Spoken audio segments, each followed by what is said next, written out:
From Ohio Christian University, it's the Trailblazer Basketball Network.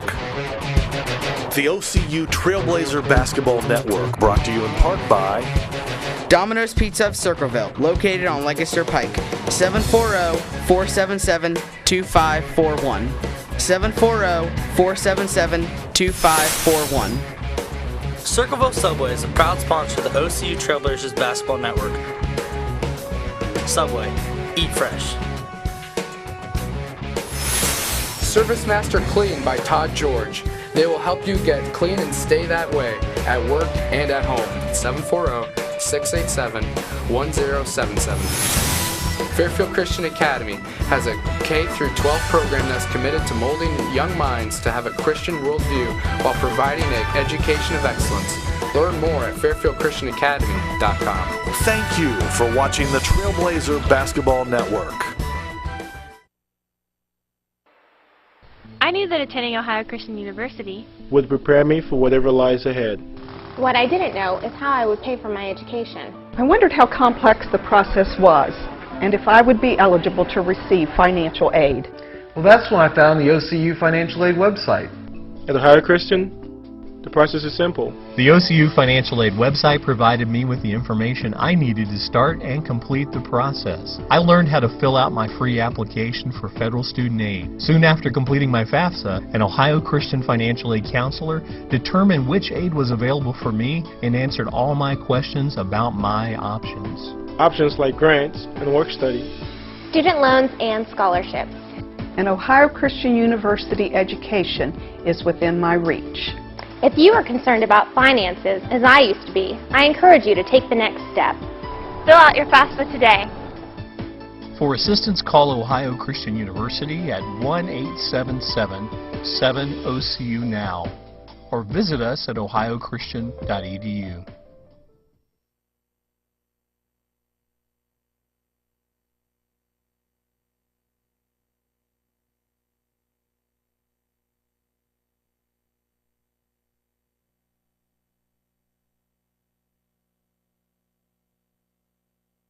First meeting between these two teams back on the 25th of January. They went down to Johnson, which is never an easy place to play, and they won going away 74-41. And Johnson playing a little bit better of late. They come in at only 5-24. They're only 4-6 in Mid-East Region play, but on Thursday night, I beg your pardon, snapped a three-game losing skid, got their fourth win in the Mid-East Region with a 65-63 win. At Free Will, it was Ricky Bowen, their sophomore two-guard, that led the way with 23 points, including what ended up being the game winner as they did win down in Nashville 65-63. They have had a tough time defensively, has this Johnson team, and talking with their head coach Kevin Hall, he says, Rick, against OCU, a lot of it has to do with their height and athleticism, and the way he put it was, we can't match either. His question was, what do you do with that? And they have had a tough time against more athletic teams. These numbers that stand out to me defensively, this basketball team has given up 100 or more points 5 times this year. They have given up 90 or more points 12 times. They give up on average 90 points per game, and so it has been not a problem scoring the basketball. They score 74 a game, which should be good enough to win you some basketball games at this level. The problem has been an inability to stop teams on the defensive side of things, and so they come in at 5-24, again 4-6 in the Mid-East Region. Seeding not yet determined for that Mid-East Region tournament. We know OCU locked in at number 1. We know KCU is the 2 seed, but it looks like Crown now will be the 3 seed, and Johnson will likely finish in that 4-5 spot, which means that the Preachers would play Thursday night at 8 p.m. in that 4-5 matchup, and the winner of that game would then go on to face the number 1 seeded Trailblazers on Friday night at 8 p.m. If you're listening in Knoxville, you're a friend of Johnson, we will carry that Thursday Thursday night game at 8 p.m. Audio only. You can use the Listen Live links on the OCU website. If Johnson were to win on Thursday, we will carry that game with live video Friday, all 3 games on Friday. So the Johnson women, a live video broadcast, and if the Johnson men were to advance, that game would be broadcast on Friday night at 8 p.m. You would use the Watch Live links on the OCU website. So Johnson led by a couple good ones. Tyler Griffin, the lone senior on this team who averages 18 points per game and shoots 42% on threes, is their leading scorer. And Louis Allen, many OCU fans will remember that name.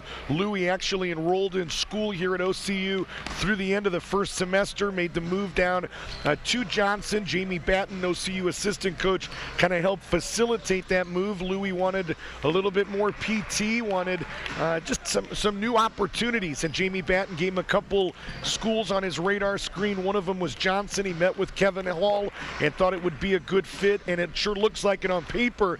Kevin Hall had nothing but good things to say about Louis Allen, the junior from Southampton, England, that is giving this Johnson team 15 points and 4.3 rebounds. The Trailblazers got win number 16 against Division II schools in this building last night when they knocked off Kuiper, a team that was at the national tournament a year ago out of the Midwest region. They won that game 75-63. Trailblazers shot 49% from the field, 39% on threes. The big stat in that game is they hammered Kuiper on the boards, 41-24. Trailblazers got 36 points off the bench. Freshman Devin Benson continues to play his best basketball of the year. He had 10 points and 8 rebounds on 4 of 5 shooting. It was sophomore Evan Mills that led the Trailblazers with 14 and 8 on 6 of 10 shooting. Omar Haynes, a guy that was with that Kuiper team a year ago out in Springfield, led Kuiper with a game-high 20 points and 7 rebounds.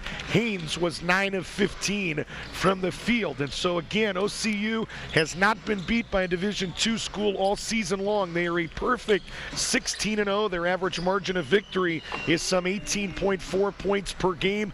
Their win streak against Division II schools is actually 17. You may remember they actually finished with a win last year in Springfield when they won the 3rd place game after losing to the eventual national champs Grace Bible in the national semis. They beat the host school CBC 79-65 to finish 3rd in the nation. So OCU 21 wins already. They're looking for number 22 this afternoon, and they're looking for a perfect record in Mid-East region play. They are 9-0 coming into today. They were a perfect record, perfect 10-0 a season ago, and they want to make history. They want to repeat history and be the second team in OCU history to run the table in terms of the Mid-East region, and standing in their way is Johnson University out of Knoxville, Tennessee. So should be a good one. It's senior day here at OCU. The Lady Trailblazers already victorious earlier today, and the men looking for the sweep. Trailblazers 21-8, Johnson 5-24. We'll check in with assistant coach Jamie Batten to get his thoughts next here on the OCU Trailblazer Basketball Network.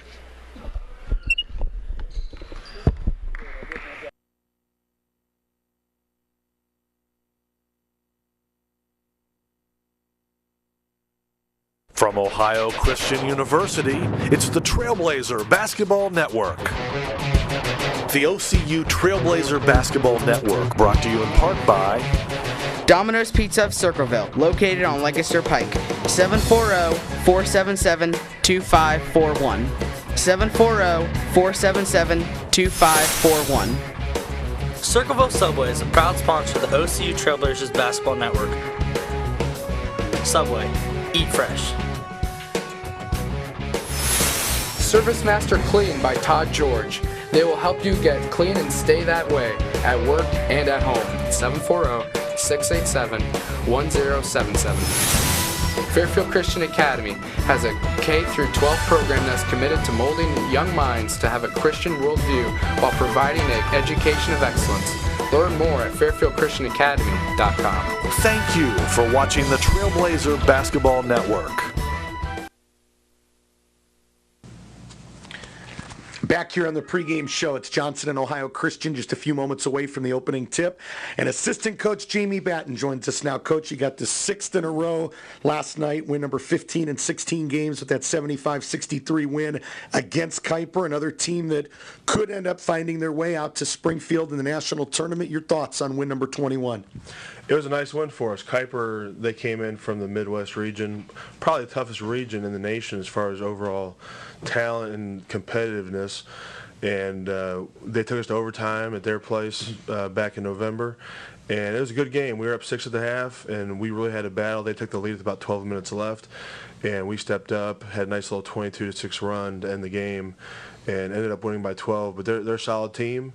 I think they're going to be the 3 seed out of their region, and it's a region that's up for grabs, so they very well could be at the national tournament. Got to believe 2 teams are coming out of that Midwest region with 3 or 4 at-larges. You were plus 17 on the backboards. I know the last week and last couple weeks the defensive effort has been so well. How strong was it last night? It was good. The rebounds really helped us, especially in the first half. We weren't shooting very well last night, and we had 11 offensive rebounds in the first half, which gave us about 8 second chance points. Mm-hmm. And so at a time where we weren't hitting shots, the rebounding in the first half especially kept us ahead when we needed it.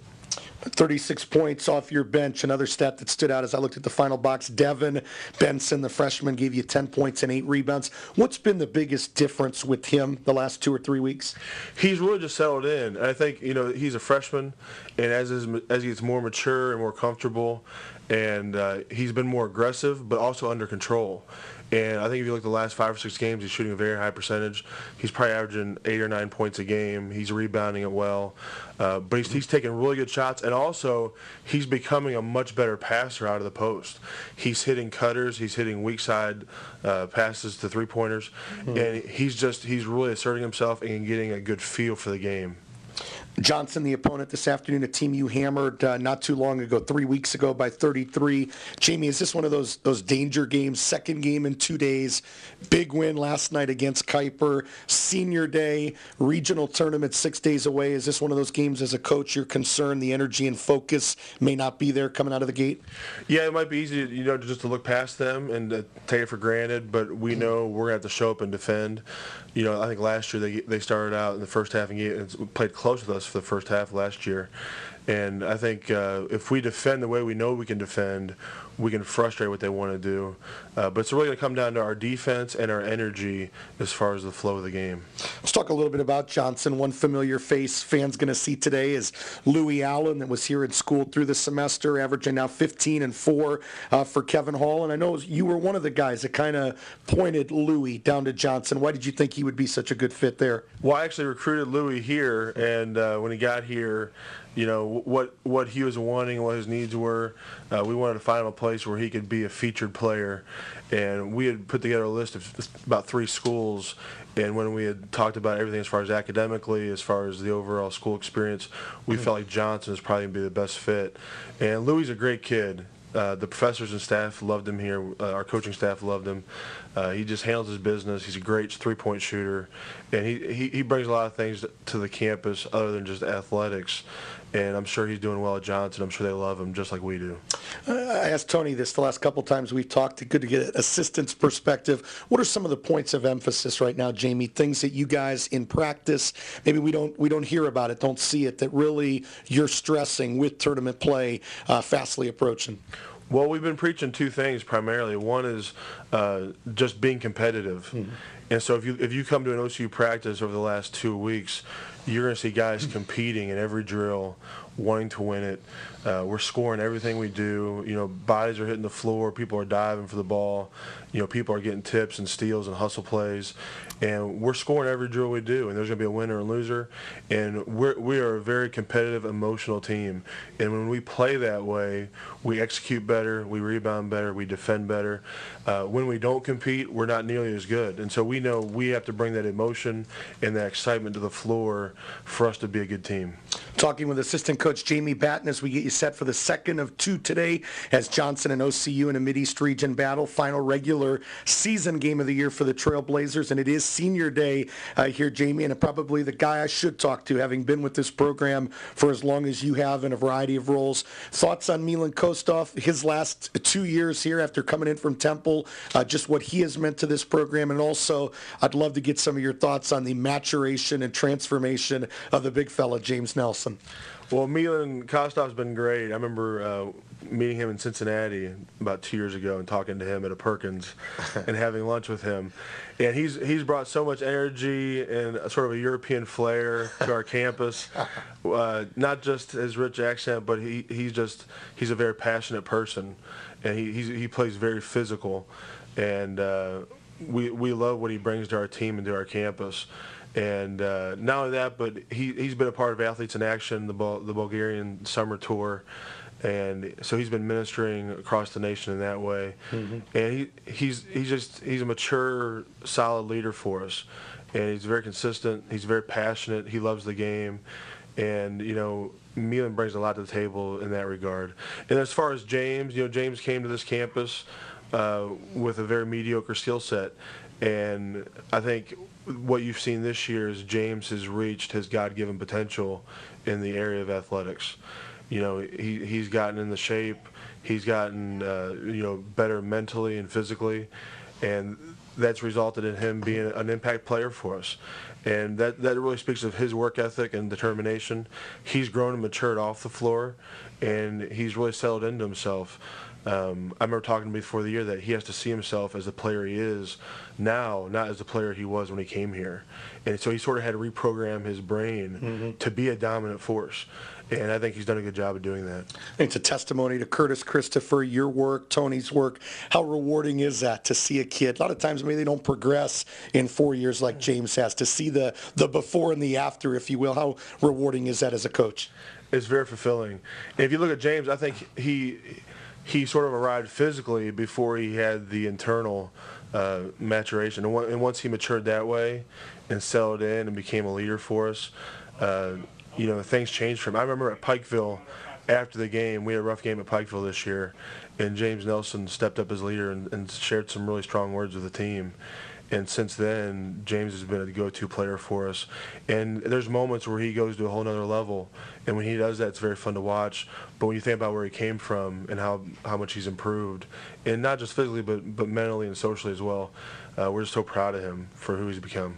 Absolutely. Jamie, appreciate your thoughts. Best of luck this afternoon. Thank you. That's the assistant coach here of the Trailblazers, Jamie Batten, as we get you set for a Mideast region battle. Final regular season game of the year and senior night. I guess we'll call it night with a 3 p.m. tip between Johnson and OCU. We'll take a break and introduce you to this afternoon's starting lineups. Those are coming up next here on the Ohio Christian University Trailblazer Basketball Network. You're watching the Trailblazer Basketball Network. The OCU Trailblazer Basketball Network, brought to you in part by Domino's Pizza of Circleville, located on Lancaster Pike, 740-477-2541. 740-477-2541. Circleville Subway is a proud sponsor of the OCU Trailblazers Basketball Network. Subway, eat fresh. Service Master Clean by Todd George. They will help you get clean and stay that way at work and at home. 740-687-1077. Fairfield Christian Academy has a K-12 program that's committed to molding young minds to have a Christian worldview while providing an education of excellence. Learn more at fairfieldchristianacademy.com. If you're enjoying today's game, watch it again at trailblazerbasketball.tv.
Rick Cooper back here in the Maxwell Leadership Center, just about set to get underway with game number 2 here, final regular season game of the year for the Trailblazers as they take on, I thought it was the Preachers. They changed their name to Johnson Bible College, became Johnson University within the last 18 months or so, and they're in search of a nickname, and they thought they were going to, well, the women are going by Lady Jags. I thought the men were still going by Preachers. That's what Kevin Hall had told me in our pregame coaches interview earlier in the week, but apparently now they want to be referred to as the Jags as well, and it's kind of funny because that isn't the official nickname just yet. So they're still deciding that down at Johnson, but we'll call them the Jags today. If I have a slip and call them the Preachers, it's because that's what this team has been referred to for many, many years down in Knoxville, Tennessee. Johnson University, founded in 1893.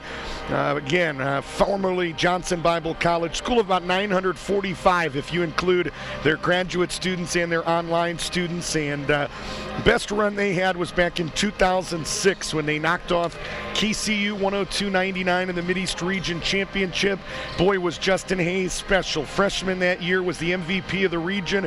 31 points, 13 of 21 from the field, 18 rebounds, and 6 block shots. Josh Haltom, the sophomore, added 24 points. He was 5 of 10 for the 3, and they out-rebounded the undersized KCU squad 56-27. The Knights trailed in that game. I remember it. I called that game. Trailed by 19 with 12 and a half minutes left, and Matt Hackenberg had a chance to tie it at the buzzer, but it was no good. Johnson advanced to the national tournament, and they finished 6th in the nation in 2006. If my memory serves me right, it was Justin Hayes that went down with an injury at that national tournament, and the Preachers back then were unable to recover. They finished 6 out of what would have been, I think, 12 teams back at that championship in 2006. Let's meet the starting lineup, first of all, for the Jags. The point guard is Cody Wagner, 5'8" freshman from Maryville, Tennessee, 9 points, 1.8 assists. Ricky Bowen at the 2, 6-foot sophomore from Memphis,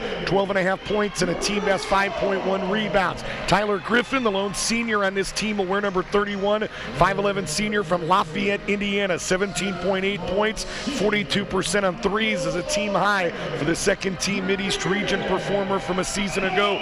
Louis Allen, the former OCU Trailblazer, will play the 4, 15 points, 4.3 rebounds for the 6'2" junior from Southampton, England. And Chris Bell will play the 5. He'll wear number 40, 6'2" sophomore from Tazewell, Tennessee, 2 points and 3 rebounds. The head coach of the Preachers, the Jags, is 27-year-old Kevin Hall in his second season as a wife, Jamie, of 5 years, and 3 kids. Daughter Bianca, who turns 4 next week, Micah, 2, and a son, Chauncey, who is 10 months old. For the Trailblazers, it'll be Evan Bartlett and Trey Vaughn in the backcourt along with Wesley Russell. Bartlett, 3 points, 2 assists for the freshman from Huber Heights. Russell, second team region a year ago, OCAC freshman of the year a year ago, team best 16.3 points. And Trey Vaughn, still shooting a blistering 91% at the stripe, which is number 3 in the nation. Milan Kostov will get the start today as well. Kostov, a senior, second year with OCU after a couple years at Temple Baptist. Kostov averaging 5.9 points, shooting 31% on threes. And the man in the middle tonight is senior James Nelson, number 52, the senior from Dayton, Ohio. 11 points and 6.5 rebounds for a guy that 4 years ago scored 2 points and 2 rebounds per game. What a transformation.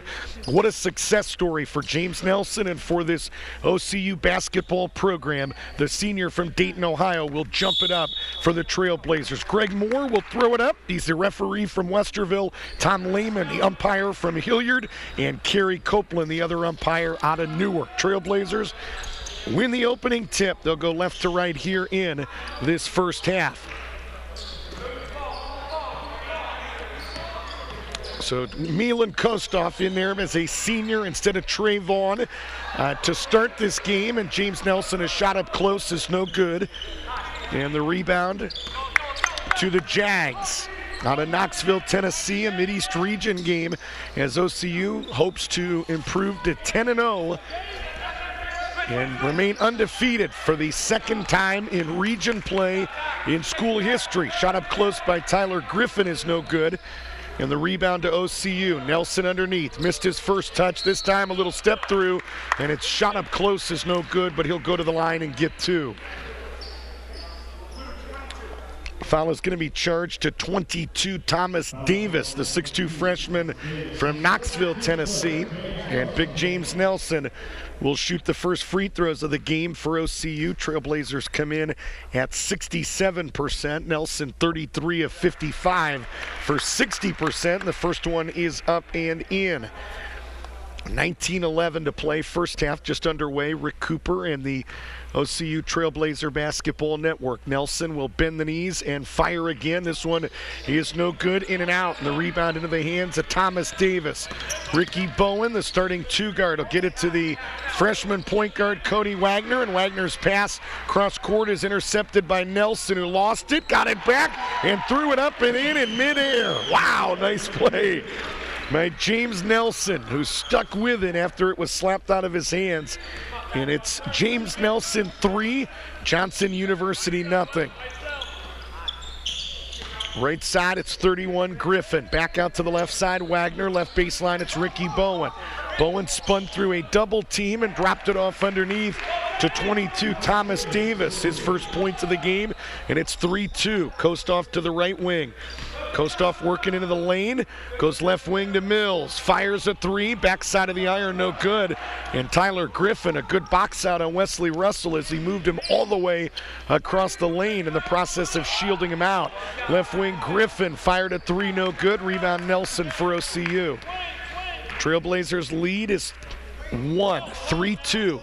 2 minutes in to this first half from the Maxwell Leadership Center here on the campus of Ohio Christian University. And Nelson off a lob from Evan Mills, just caught it and whammed it home with 2 hands. Good play by Evan Mills.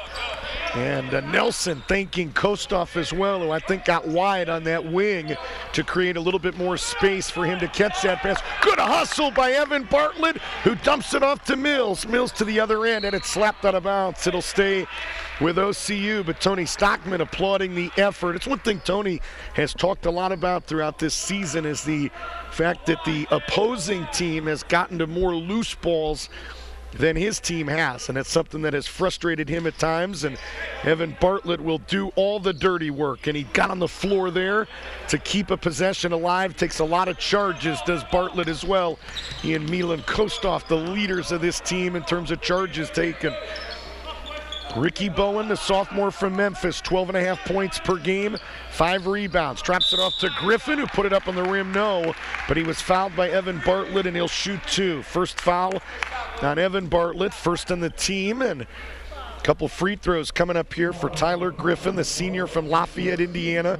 We told you in the pregame he's the lone senior on this team.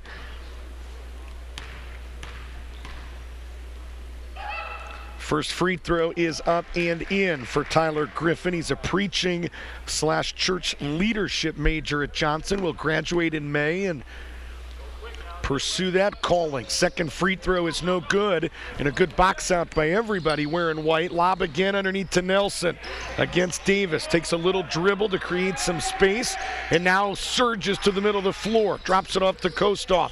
Kostoff back to Nelson. Good idea by Milan, but even better defense there by Thomas Davis, the freshman from Knoxville, who read it well and intercepted the pass. Right wing, it's Thomas Davis. Into the lane, it's Louis Allen. His runner is no good. Rebound OCU. Mills to Kostoff, and he threw it behind Milan, and it will go out of bounds. And it was deflected apparently by Johnson. It'll stay with OCU, so 30 on the shot clock, 16:38 to play in the game. OCU 5, Johnson 3. Rick Cooper and the OCU Trailblazer Basketball Network. Our final regular season broadcast. We'll have the Mideast Region tournament for you, and then will head out to Springfield and cover the men as James Nelson drops in a jump hook. Those games from Springfield will actually air on the CBC website, Central Bible College, cbcag.edu. Jumper on the right wing is up and in by Ricky Bowen. May I say that again? cbcag.edu is the website where you can watch all of those games completely free of charge, and I'll be fortunate enough to be part of the broadcast team out in Springfield as Evan Bartlett just hit a 3, and it's 10-5, and Kevin Hall, before this thing may get out of hand, wants a timeout. It is a 30. Domino's Pizza here in Circleville, 207 Lancaster Pike. Call 740-477-2541. You can call them right now and ask for that special pan pizza special. It is a handmade pan pizza, medium, 2 layers of cheese, toppings to the edge, and a crust made from fresh dough. A medium 2-topping pan pizza is only $7.99 at Domino's Pizza. Again, that phone number is 740-477-2541. Domino's Pizza, the official pizza of OCU Athletics. 15:55 to play in the first half. With it is Tyler Griffin. Griffin around the horn of the right wing, and Bowen got the step on Cooper that is checked in. They drop it off to Griffin into the lane, put it on the rim, no. But Kenny Cooper, the guilty party of a foul, and Griffin going to go back to the line and shoot 2. The foul on Kenny Cooper is number 1. Second on the Trailblazers, Jimmy Horton Jr., the Cleveland native, has checked in as well. First one for Griffin, front of the rim, no good. So Johnson now 1 of 3 from the charity stripe. Again, they are a 68% free throw shooting team. Tyler Griffin, 3rd on the team at 74%, and he missed a pair. Rebound, Wesley Russell. He has been quiet through 5 minutes. Cooper underneath to Benson. Little turnaround, rainbow off the glass, no. And the rebound into the hands of Thomas Davis. Davis to Bowen. Bowen working off a Davis screen, got the step and went to the rim and dropped it in. So the second field goal already for the sophomore from Memphis, and boy did he use Thomas Davis nicely there. 10-7. Benson just off the right block, underneath to a cutting Russell, who spun to the left and put it in. First 2 for OCU's leading scorer, Wesley Russell, 16.3 points per game. And it's 12-7. Double teamed on the right side is 25, Louis Allen. Around the horn to Davis, underneath to Griffin. Little jump hook that Kenny Cooper blocked. They'll bring it back out, no reset, as that ball didn't hit the rim. Bowen to Wagner to the right side, and Griffin. Back out to Louis Allen. Davis to Wagner, 7 on the shot clock. Bowen working against Jimmy Horton. Cross court to Allen, 3 on the clock, 2 on the clock. Allen heaved it up and never got there, and they're going to call a shot clock violation as that ball, the horn just went off before OCU grabbed the rebound. Kerry Copeland made that call, the U2. Trayvon, first appearance for OCU as the senior Milan Kostov sits down scoreless. Trayvon, the junior from Uniontown, Ohio, first year with OCU. The NCAA Division II transfer from Ohio Valley University. Benson on the left block. Dropped it off to Russell, who put it in. Beautiful pass. Jamie Batten talked about that pregame, how well Benson is passing out of the post, and he showed it right there as he hit Wesley Russell in stride. It's 14-7. Trailblazers have doubled up Johnson, and there's a steal. Russell to Jimmy Horton. Horton to the other end, put it up and in. First 2 for the freshman from East Tech High School.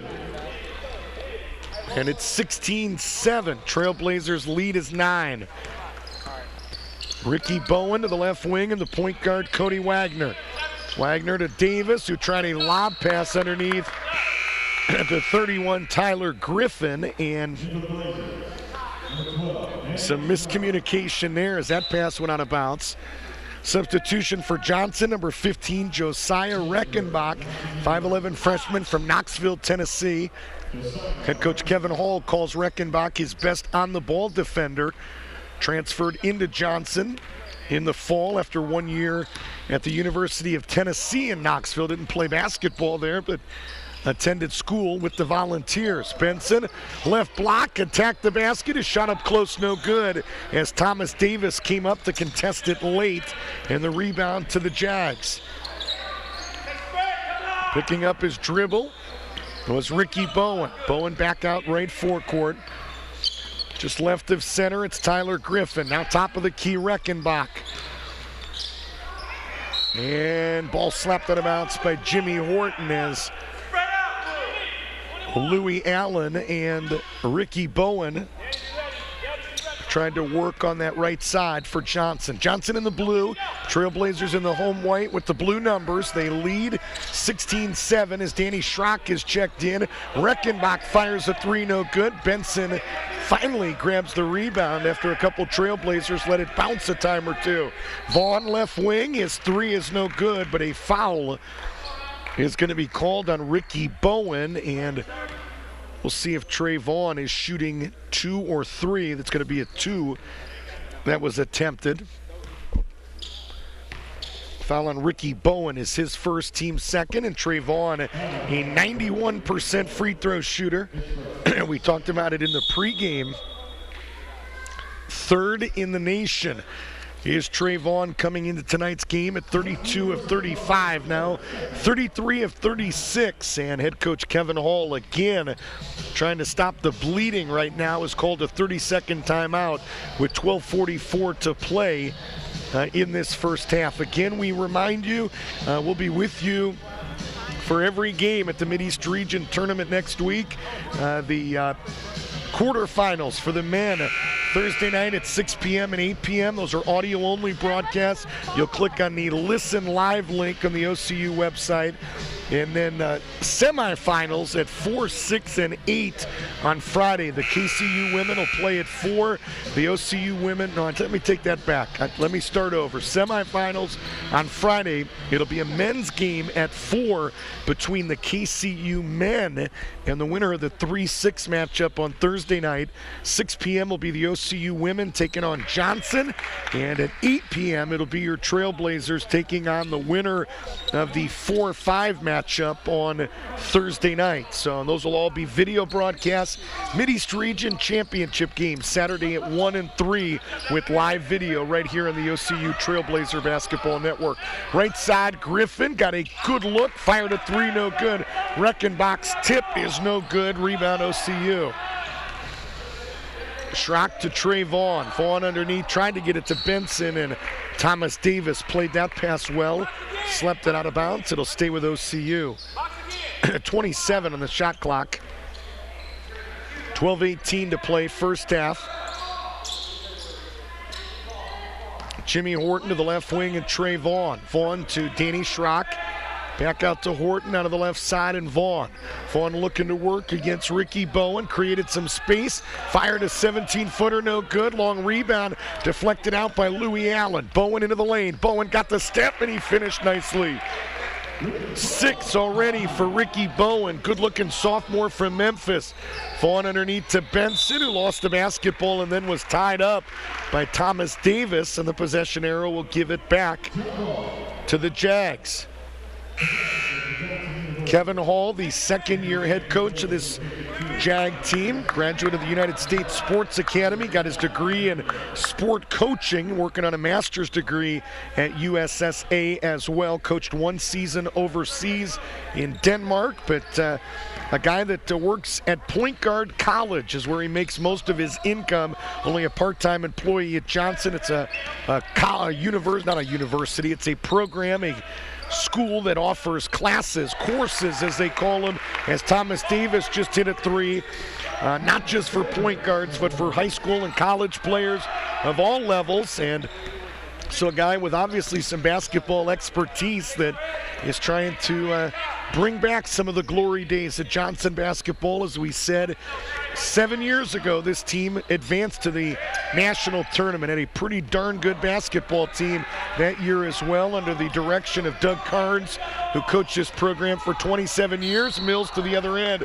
was fouled by Tyler Griffin, and he will shoot 2. Foul on Griffin is his first and the team's third.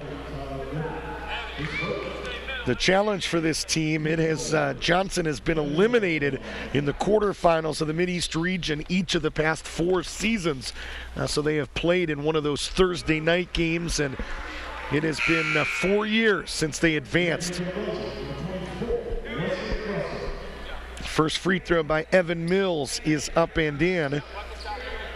First point of the game for the sophomore from Columbus, Ohio.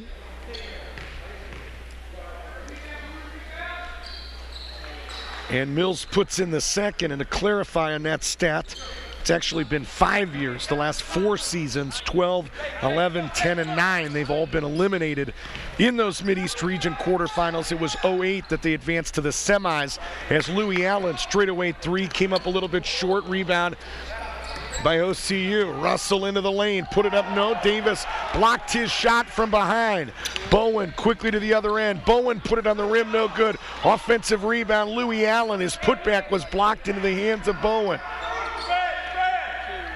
Allen shows 3 instead to the left elbow and drops it off to Tyler Griffin, who will get it back out to Ricky Bowen, who will set things up on this possession for the Jags. Johnson University, Mideast region opponent, and an offensive foul is going to be charged to Thomas Davis, setting an illegal screen to try to free up Tyler Griffin.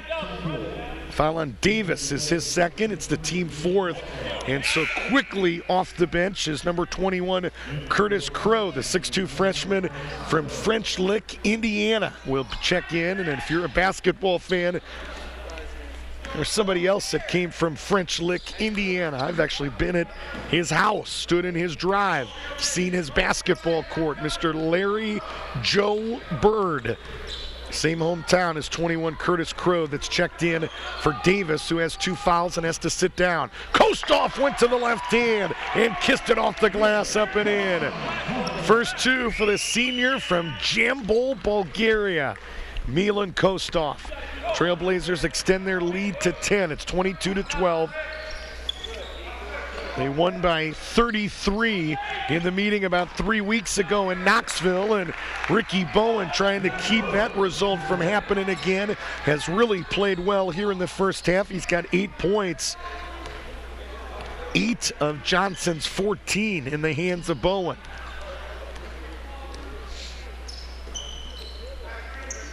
It's Milan Kostoff, again the senior from Bulgaria. Top of the key, Mills just inside the 3-point line, no good. Nelson worked for a rebound, dumped it off to Mills underneath. Griffin slapped it loose. Here's Russell, 10-footers up and in.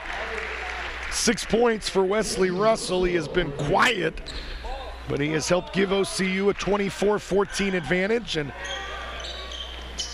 right side, it's Reckenbach. Here's Griffin into the lane, setting up Bowen on the baseline. Bowen lost the basketball to Crow, top of the key. One dribble, 17-footer up, no good.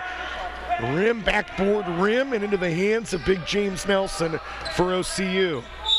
And what an offensive foul. They're going to say he stepped on the sideline, I believe is the call. As Bartlett caught that on that right wing, must have had a foot on the sideline. It's going to be the call by the referee, Greg Moore. So the Trailblazer advantage stays at 10, 24-14, 8:30 to play here in the opening half. Rick Cooper and the OCU Trailblazer Basketball Network. The OCU women 24-point winners earlier today, 76-52, and Nelson, Kostoff, and one of the Jags all collided. Nearly a 3-point opportunity as it hung on the rim, and the foul is going to be charged to Milan Kostoff. It's his first, and the team third. Tyler Griffin back to the free throw line, and the first one is up and in. Johnson now 2 of 5 at the charity stripe for 40%. Louis Allen sits down for Johnson. Back in is 15 Reckenbach. Second free throw is up, front of the rim, no good, and the rebound to James Nelson. Trailblazers lead is 9, 24-15, right baseline. Kostoff got the step, goes left wing to Evan Mills. To Nelson, pass back to Kostoff, tried to raise up near that right block, and Ricky Bowen with those quick hands, able to slap that basketball out of bounds. It'll stay with OCU. 22 on the shot clock, 8:07 to play here in the half, and a quick dump into Evan Mills, and could not put it in because he was fouled by Josiah Reckenbach. It's his first, 5th on Johnson, and Evan Mills will go back to the free throw line where he is a 75% free throw shooter. Mills 3rd best on the team behind Trey Vaughn at 91% and Milan Kostoff at 80%. Mills bends the knees and hits. Trailblazers now 5 of 7 from the charity stripe. Evan Mills with 3 points in this first half, every one of them from the charity stripe, and now make it 4 for the sophomore from Columbus in his first season at OCU. 26-15. 8:03 to play, first half. Right wing. It's Cody Wagner setting up Griffin, who got a good look but could not finish. Trailblazers in transition. Nice pass from Wesley Russell. No look to Milan Kostoff running the lane beautifully. And Kostoff with 4. Kevin Hall wants a full timeout. 7:46 to play first half. OCU 28, Johnson 15. You're listening to OCU Trailblazer Basketball here on the OCU Trailblazer Basketball Network. You're watching the Trailblazer Basketball Network. The OCU Trailblazer Basketball Network, brought to you in part by Domino's Pizza of Circleville, located on Lancaster Pike. 740-477-2541. 740-477-2541. Circleville Subway is a proud sponsor of the OCU Trailblazers Basketball Network. Subway, eat fresh. Service Master Clean by Todd George. They will help you get clean and stay that way at work and at home. 740-687-1077. Fairfield Christian Academy has a K-12 program that's committed to molding young minds to have a Christian worldview while providing an education of excellence. Learn more at fairfieldchristianacademy.com. If you're enjoying today's game, watch it again at trailblazerbasketball.tv. Once again, some happy fans in this Maxwell Leadership Center as they do the Domino's Loudest Fan Contest during the timeout, and 3 lucky fans eating some free pizza here in this Leadership Center. Right baseline, it's Tyler Griffin. Griffin had it slap loose and out of bounds off of Griffin. It'll go back to OCU with 7:31 to play. Trailblazers lead is 13, 28-15. Russell tried to raise up. Jimmy Horton Jr. and Tyler Griffin got tied up near the top of the key, and they're going to call the foul on Jimmy Horton as an illegal screen. It was Horton that ended up falling to the ground, but the umpire, Kerry Copeland, saying that happened after the illegal screen from Jimmy Horton, and that's a big call because it's number 1 on Jimmy Horton, but it would have been number 2 on Tyler Griffin.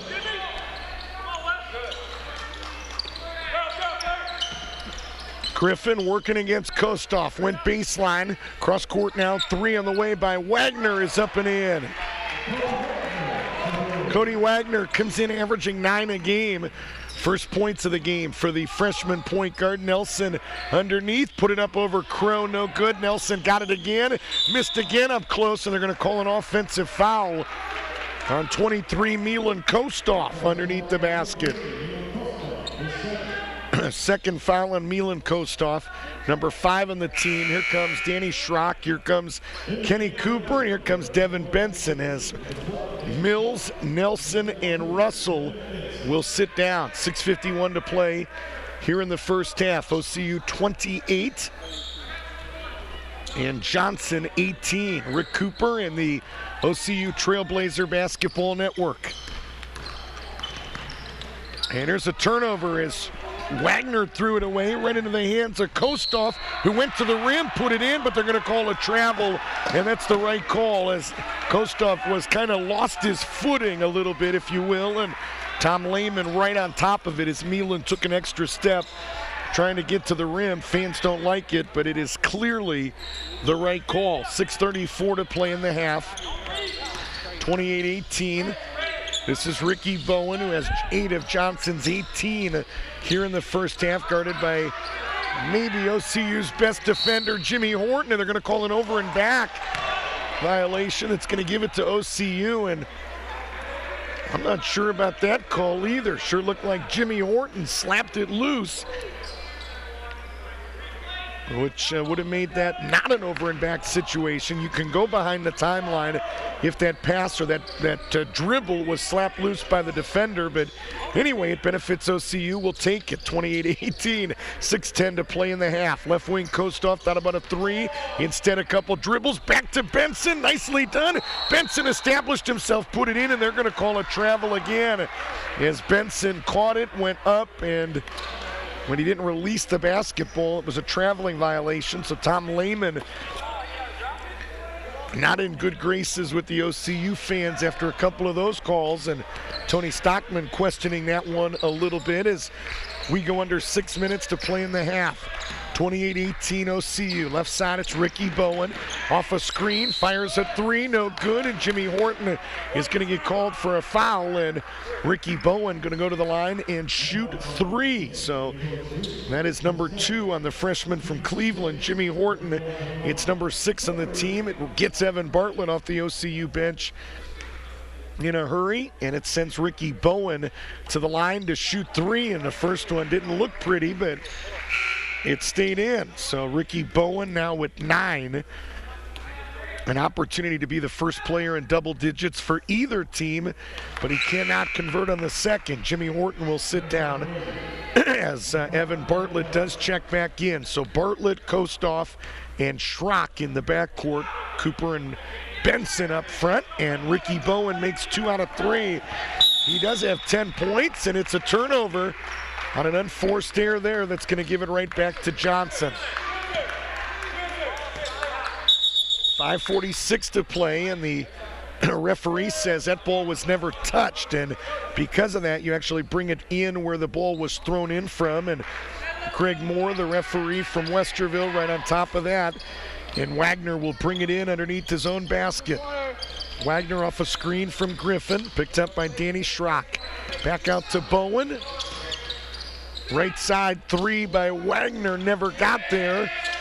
And saved by Chris Bell, but saved it into the OCU bench. So good effort by Chris Bell, but could not throw it back into play. And so ball back to OCU. Trailblazers trying to build on an 8-point advantage with 5:25 to play in the half. Left side, it's Kenny Cooper. Cooper will dribble at top of the key. Kostoff now to the point guard, Evan Bartlett. Bartlett to Schrock, back out to Bartlett. Kostoff thought about a 3, instead into the lane, and good call there by Tom Lehman as Ricky Bowen had his hands all over Milan Kostoff, and Lehman has made 3 good calls in a row, and I say that as objective as I can. 2 of those went against OCU, but they were the right call, and that one clearly a foul on Bowen, who was playing with his hands and not with his feet. 28-20, 5:10 to play in the half. Trailblazers lead is 8. Evan Bartlett directing traffic out here for OCU, wearing the white jerseys and the blue numbers against Johnson. Mideast region foe from Knoxville, and Reckenbach snuck up on Devin Benson and slapped it out of his hands. Griffin underneath to the left side, 3 by Allen, side of the rim, no good. Rebound into the hands of Danny Schrock. Schrock looking to run. Schrock to the right wing, and Kostoff back to Bartlett. Left wing, Cooper underneath Benson, right back to Cooper, who went right to the rim and put it in. Second assist of this game already for Devin Benson. Big fella caught it at the block and got it right back to Kenny Cooper, streaking to the rim. Allen's 3 right side, no, and the rebound into the hands of Devin Benson. 30-20, Trailblazers by 10. 4:15 to play in the first half. Cooper to the left wing and Kostoff. Kostoff working against former OCU Trailblazer Louis Allen, who stayed at OCU to the end of the semester, made the move down to Johnson, and has been a bright spot for this Jag team, averaging 15 points per game here in this second semester. Shot clock at 24. First half game clock at 3:48. 30-20, OCU by 10. Kostoff, free throw line extended. Underneath, to make that right side, it's Cooper. Cooper got the step, went to the left hand and put it in. Nicely done by the sophomore Kenny Cooper. Got into the lane, found some resistance, and went to the left hand to get that shot up and in. 32-20, 3:23 to play in the half. Right baseline, jumper up by Wagner, bounces around, no good. Griffin in the land of the Giants, got an offensive rebound and put it in. Gave a pump fake, Kenny Cooper took the bait, and it freed up a little bit of space for Cody Wagner to hit his second field goal. He's got 5. Benson caught it, immediately kicked it out to Schrock, and Schrock tried to rotate it to Bartlett, and that pass slapped out of bounds. Benson and Schrock will sit down. Cooper will sit down as well. So will Kostoff. So 4 new faces. And join Evan Bartlett. It's the OCU starting 5 on most occasions. Didn't start today because of the seniors they wanted to bring on there and start. Talking about Milan Kostoff. Trayvon, left elbow, and they're going to call a blocking foul on 15 Reckenbach, who tried to beat Trayvon to that left wing. Foul on Reckenbach is his second. It's the team's 7th, and so Trayvon, with 2:58 to play first half, will step to the free throw line where he has already hit 2 in this game. Vaughn's first one is up and in. Trailblazers didn't even move on that one. That's trust in your 91% free throw shooting teammate, Trayvon. Vaughn has battled a bad ankle, missed some time. Was questionable in that KCU win about 2 weeks ago.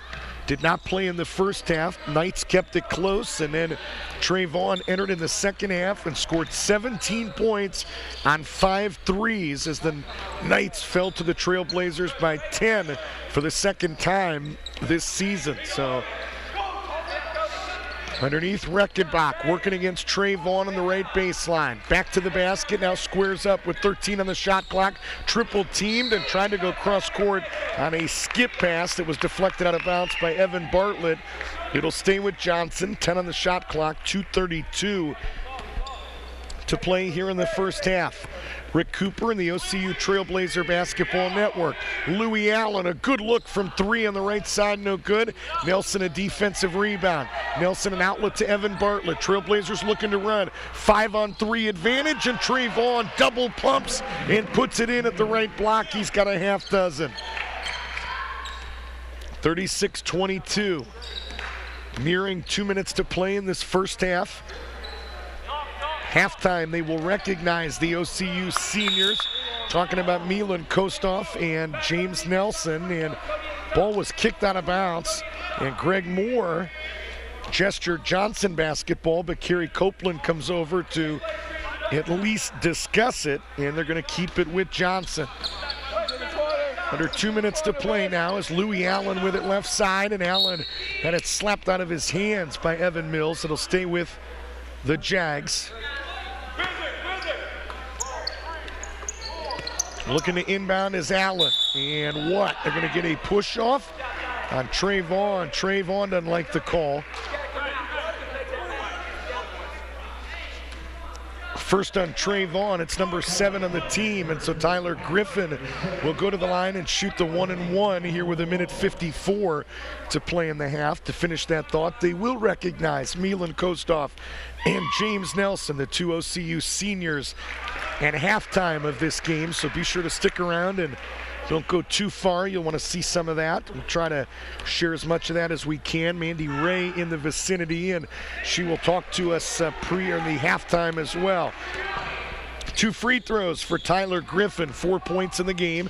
36-24, 1:47 to play here in the first half. Russell left side, Trey Vaughn fires a three, no good. And good rebound by Thomas Davis. Everybody going to the backboards for the team in blue. The lead is 12. 90 seconds to play in the first half. Wagner with it right forecourt. Wagner to the left wing and Davis. Davis cross court to Reckenbach, looking with 15 on the shot clock. Reckenbach around the horn of the right wing, and Wagner working against Bartlett. Shot clock is down to 10. He fires a three, no good. And Trey Vaughn the defensive rebound.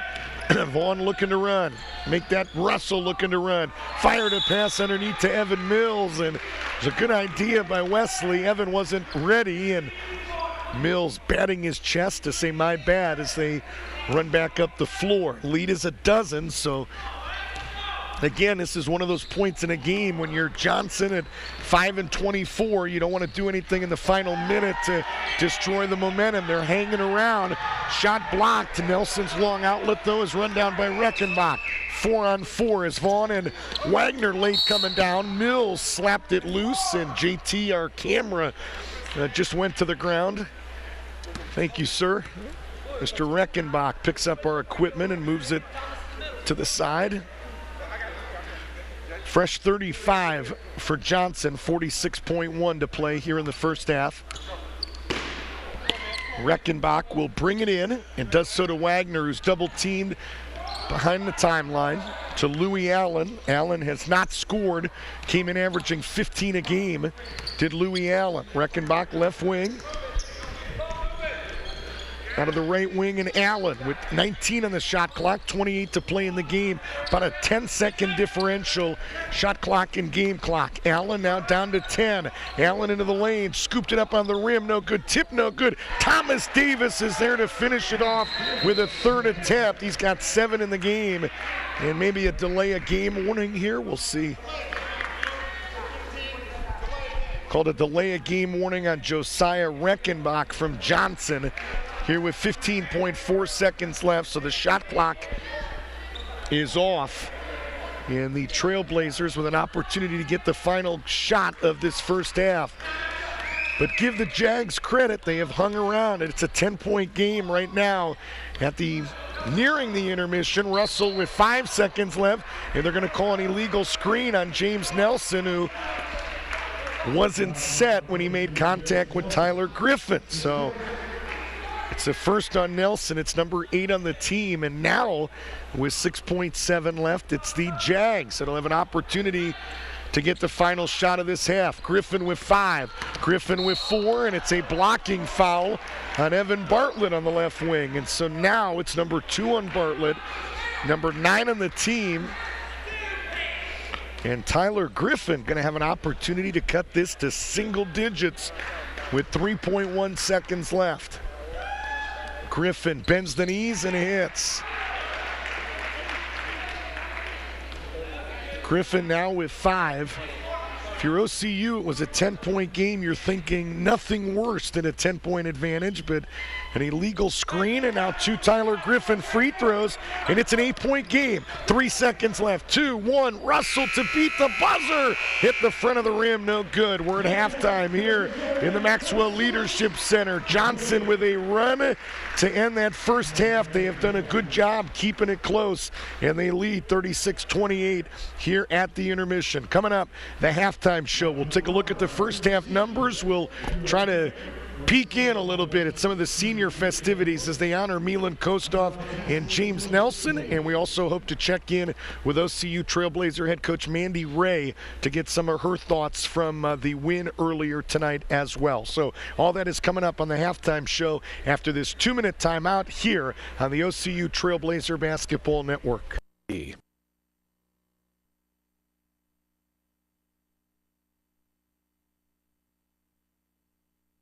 You're watching the Trailblazer Basketball Network. The OCU Trailblazer Basketball Network, brought to you in part by Domino's Pizza of Circleville, located on Lancaster Pike. 740-477-2541. 740-477-2541. Circleville Subway is a proud sponsor of the OCU Trailblazers Basketball Network. Subway, eat fresh. ServiceMaster Clean by Todd George.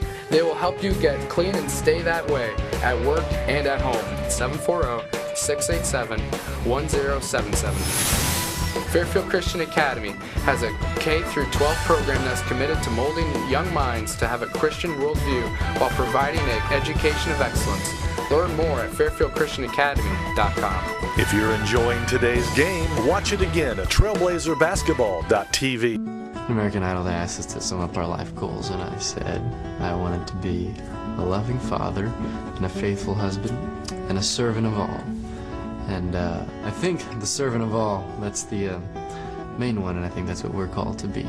And it's to give our life for God, to give our life for those around us, to give our life for the good fight. My name is Jason Castro, and I am second. You're watching the Trailblazer Basketball Network. The OCU Trailblazer Basketball Network, brought to you in part by Domino's Pizza of Circleville, located on Lancaster Pike. 740-477-2541. 740-477-2541. Circleville Subway is a proud sponsor of the OCU Trailblazers Basketball Network. Subway, eat fresh. ServiceMaster Clean by Todd George. They will help you get clean and stay that way at work and at home. 740-687-1077. Fairfield Christian Academy has a K-12 program that's committed to molding young minds to have a Christian worldview while providing an education of excellence. Learn more at fairfieldchristianacademy.com. If you're enjoying today's game, watch it again at trailblazerbasketball.tv.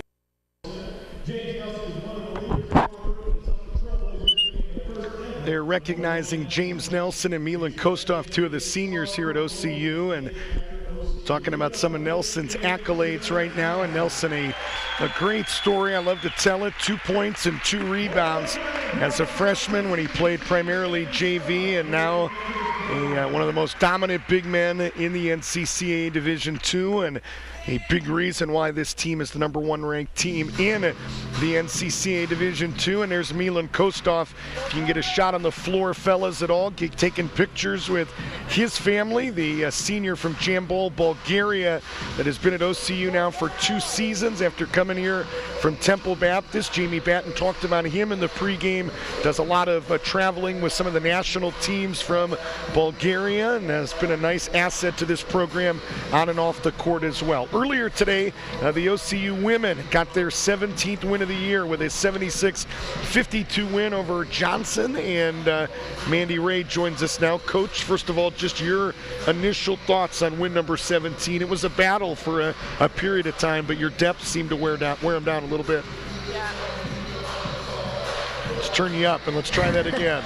Yeah, I thought our bench really stepped in and played some good minutes for us. We had people in foul trouble, and so we went fairly deep, a lot deeper than what we had been in the last several games, and they came in and played some good minutes for us. Kara Zwick today, obviously a big reason why. You look at your seniors as a whole, Coach. Zwick 29, Chelsea Black with 14, Shelby Rowe with 9, so 62, I think. Let me add that up, 29. 52 of your 76 between those three, but your thoughts in particular on the play of the senior Zwick?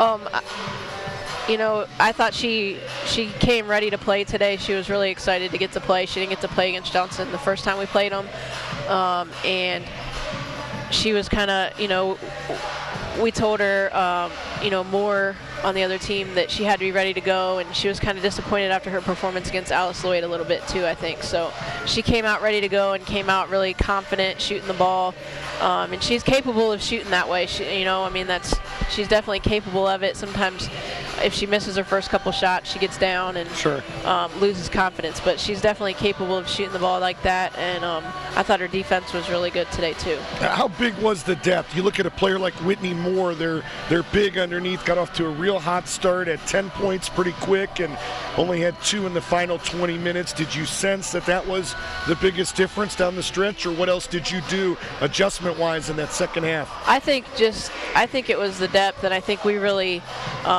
we weren't very happy with our intensity level on defense in the first half at all. We felt like, we were doing enough to, have a little bit of a lead, but not play in the way that we need to play going into tournament time and things like that. So we just really emphasized talking and getting our intensity level up and our energy up on defense. And so I think that was a factor, as well as the depth and just being able to, send 2 or 3 or 4 different people in on her and also on a couple of their guards that I think kind of wore them down a little bit. You mentioned the foul trouble off the air. Tasia Smith went down with about 6 minutes left. What does it say? I was a little nervous over it. It's about a 15-point game.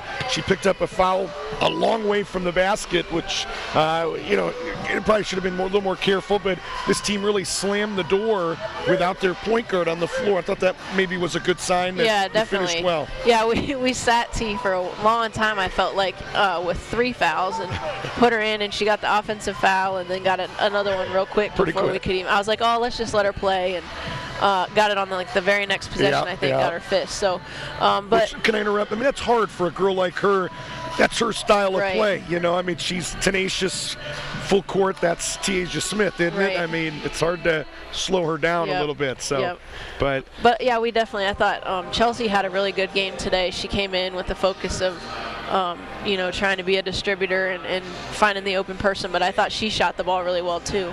So she's kind of been up and down a little bit. Yeah. I still say that span last year where Claremont and I think KCU, one of the games was in there. I've never seen anybody shoot it at this level like she did in that stretch. But then earlier this year, I know we were talking about how she had kind of gone into a slump. It looks like postseason heading in it, she's shooting it with some confidence. How much more dangerous is she and this team if you're getting productive minutes from her? Oh, definitely. I think the more consistency of having a variety of offensive threats, the better going into tournament time. Obviously we know other teams are going to know that Asia and Shelby are our leading scorers. Right. And, Kara stepped up today. I think she's our 3rd leading scorer on the season. But other than that, it's kind of a, up from game to game, who's gonna score and step up. So her giving that, and if she can give us that consistency to have another scorer on the floor, that definitely is going to help us in tournament time. I have not seen this team since that win over KCU. I had Crown with the guys just by themselves last Saturday. What has that win against KCU done for the mental aspect, do you think, of this team? Has that changed anything going into the postseason, do you think?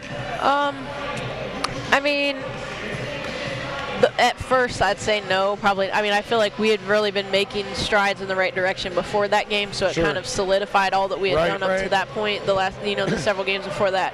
But I think going into the tournament, it definitely gives us, anytime you lose to a team twice in the regular season and then you have to play them again in the tournament, it's kind of like you have that doubt of whether or not you can beat them. So, I mean, I think that it kind of erased that doubt. We know we can. We know we didn't really play our best game, and we still were able to pull out the win. We kind of, towards the end, fell apart a little bit, but we were able to still hang on and come out with the win. So, I mean, I think it definitely can give us some confidence and erases the doubt in your mind that you might have going in when you've lost twice to a team. Help me with the national scene. If you were to beat them in this Mid-East region tournament, there's still only 7 regions in terms of women's basketball, so there would be an at-large berth, or no? I'm not sure what they're going to do this year, because there was talk that there's a team in the West this year. And so I haven't really heard anything, to be honest, since early in the season. But there was a team out west that they were talking about whether to do like a super regional and have them join another region, or whether to do like a play-in game with them the day before or something like that. So I haven't heard anything. I don't really know what's going on with that. I would guess if they are planning to have them, that if we would win the region, they would be the 8th team. Right. But I'm not sure. That's just speculation. Because then if you reverse things, we don't even want to think like this, but if that's the case, there's one coming out of the West and there's 8 regions.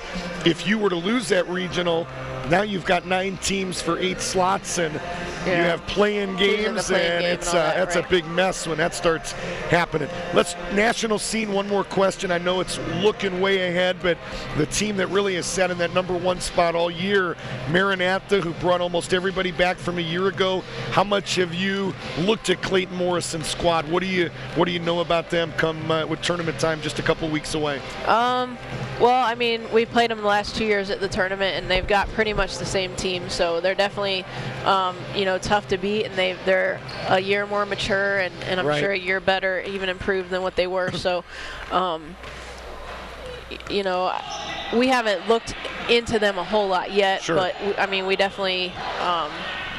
Once we get done with the tournament next week, we got other things can get focused fry. on that. Sure. But I mean, we have the films in that from the last 2 years, and they're tough to get film on outside of the NCCA, just because all of their D3 league games have like a no trade clause or something like that, where they won't send. Yeah, I sent requests to like everybody they played last year, and request denied. They said they had like some sort of a agreement within the conference that they weren't allowed to trade film on other conference opponents. So you would think that it would be the NCAA schools that would understand the idea of trading tape better than NCCA. Interesting.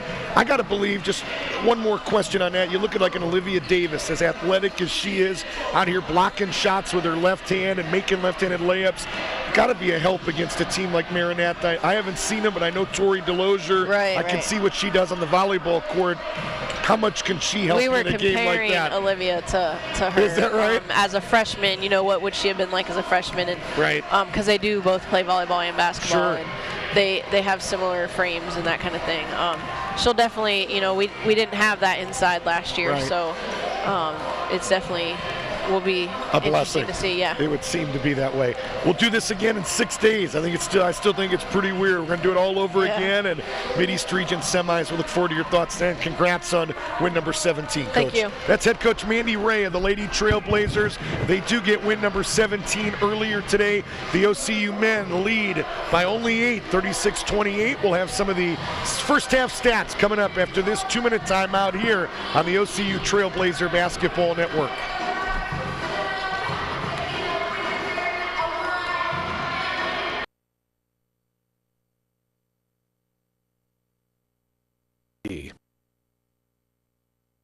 You're watching the Trailblazer Basketball Network. The OCU Trailblazer Basketball Network, brought to you in part by Domino's Pizza of Circleville, located on Lancaster Pike, 740-477-2541. 740-477-2541. Circleville Subway is a proud sponsor of the OCU Trailblazers Basketball Network. Subway, eat fresh. Service Master Clean by Todd George. They will help you get clean and stay that way at work and at home. 740-687-1077. Fairfield Christian Academy has a K-12 program that's committed to molding young minds to have a Christian worldview while providing an education of excellence. Learn more at fairfieldchristianacademy.com. If you're enjoying today's game, watch it again at trailblazerbasketball.tv. Halftime can share some of the first half numbers for you here on the halftime show. Trailblazers have had 8 different players score in the first 20 minutes. 7 points for James Nelson to lead the way. Trey Vaughn and Wesley Russell added 6 apiece. Milan Kostoff, Kenny Cooper, Evan Mills with 4, Evan Bartlett with 3, and Jimmy Horton Jr. with 2. The Trailblazers 9 of 10 from the charity stripe in that first half for 90%. For Johnson, it was Ricky Bowen Jr. that really played well in that first half. 10 points. That is a game high 10 points. 7 for Thomas Davis, who came off the bench. Only averages 3 points coming in. He's already got 7. 6 for Tyler Griffin, their leading scorer, who came in averaging 18 a game. And Cody Wagner, their starting point guard, added 5. Johnson 8 of 14 from the charity stripe for 57%. In terms of some of the team numbers, Trailblazers Trailblazers shot 48% from the field, 13 of 27. Johnson only 31%. So again, you give credit to the Jags. They didn't shoot it well, only 31% in this first half, but they have found a way to hang around in this game, trailing by only 8. Johnson turned it over 10 times. OCU 11 turnovers. Battle the backboards. OCU +5 in that statistical category. 22-17. Trailblazers moving the basketball better. 10 assists as a team. Johnson with only 3 assists in the first 20 minutes. Individual numbers. Again, leading scorer for OCU in that first half was 7, was James Nelson on 3 of 6 shooting. He is also OCU's leading rebounder. He's already got 9 boards in this first half, had 2 blocks and 2 steals as well. For Johnson, their leading scorer is Ricky Bowen, 10 points in the first half on 4 of 5 shooting, 2 of 3 from the charity stripe. Their leading rebounder is Thomas Davis, who again is working on a pretty good night, 7 points and a team-high 6 rebounds. He was 3 of 3 shooting from the field and 1 of 1 from three-point range. The leading assist man for Johnson is Griffin with 2 assists. A couple guys with 2 for OCU, but it's actually Devin Benson, the big man that came off the bench and distributed 3 dimes in that first half. And again, you talk about Jamie Batten in the pregame interview, mentioned how well that Benson is passing out of the post, and in limited minutes, Benson with 3 assists to lead that category for OCU. We're ready to play here in the second half. Kostoff again gets the start here on senior day, and his left elbow jumper is right there. And Gene bringing a Mr. Pibb over to me at the table, the man that runs the snack shop here at OCU. We appreciate that. Trailblazers extend the advantage to 10, 38-28. With 19:30 to play, Kostoff getting up close and personal with Griffin, and they got an offensive foul on Tyler Griffin, who threw an elbow to create a little bit of space to Milan Kostoff. Good call there by Greg Moore, who was right on top of that. Griffin second, first on the Jags here in the second half. 38-28, 10-point advantage. Left wing, it's Evan Mills. Mills to Russell between the circles. Russell looking underneath for Nelson, and Ricky Bowen, sagging defensively, was there to steal that pass. Griffin to the left baseline. Wagner for 3. On the rim, no good. Louis Allen fighting for it. Davis fighting for it. Davis no, up close. And the rebound into the hands of Kostoff. 1-on-2. Milan will bring it back out, trying a no-look pass. It was intercepted underneath by Tyler Griffin, was trying to find Evan Mills. Left side, Griffin made the extra pass. Bowen for 3, got it. Ricky Bowen with 13. And it's 38-31. The lead is down to 7. Again, you give the Jags credit for hanging around. They were hammered by 33, 74-41 at their place, and typically that's the hard place to play down at Johnson. They play well on their home floor, and even Doug Carnes, as we talked to him this week, would say they called things a little bit differently down there. When I played at KCU, went into those games sometimes feeling like it was going to be 5 against 8, and sometimes it was, but Trailblazers won big there, but they're hanging on in a battle here in the Leadership Center. 40-31. Griffin tried to dump it off to Bowen, but Bartlett slapped it right back to Griffin. Now to the right wing, Bowen got the step, right elbow or right baseline. Runner is right there. Ricky Bowen has really been impressive in this game. The sophomore from Memphis, Tennessee, has 15. Mills to answer with 3 of his own, no good. Battle near the rim, and Bowen and Davis take it away from Nelson. 40-33, Allen's 3, side of the iron, no good. And so Louis Allen, who came in averaging 15, still has yet to score, and Mills at the other end, no, but he was fouled. And that foul is going to be charged to Louis Allen. It's his first, and the team second. 17-16 to play in the game. Trailblazers lead is 7, 40-33. First one for Evan Mills is up and in. Free throws 11 and 12 for OCU. Again, they were 9 of 10 in that first half for 90%. Here comes Trey Vaughn and Jimmy Horton as Milan Kostov and Evan Bartlett will sit down. 17-16 to play. 41-33, second one for Evan Mills. Rim, backboard, rim and in. So Mills hits a pair. He's got 6 in the game, and Kenny Cooper checks in for him. So 3 reserves quickly here early in this second half. Cooper, Vaughn, Horton Jr. out there with Russell and James Nelson. Vaughn came off the bench today because of the Senior Day festivities. Milan Kostov got the start. Wagner nearly lost it, and he ended up turning it over. Tried to get it underneath to Griffin, deflected and taken away. Russell straight to the rim, no. Nelson up high. Nelson took it strong and put it in.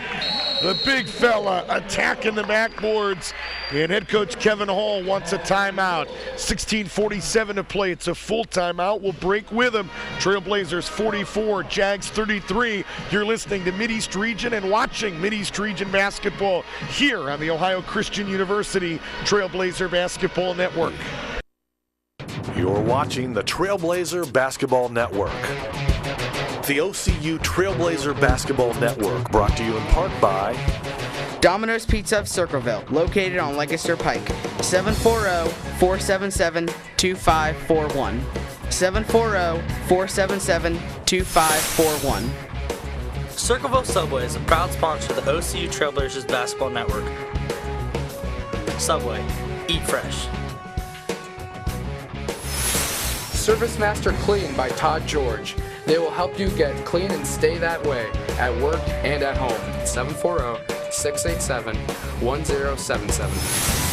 Fairfield Christian Academy has a K-12 program that's committed to molding young minds to have a Christian worldview while providing an education of excellence. Learn more at fairfieldchristianacademy.com. If you're enjoying today's game, watch it again at trailblazerbasketball.tv.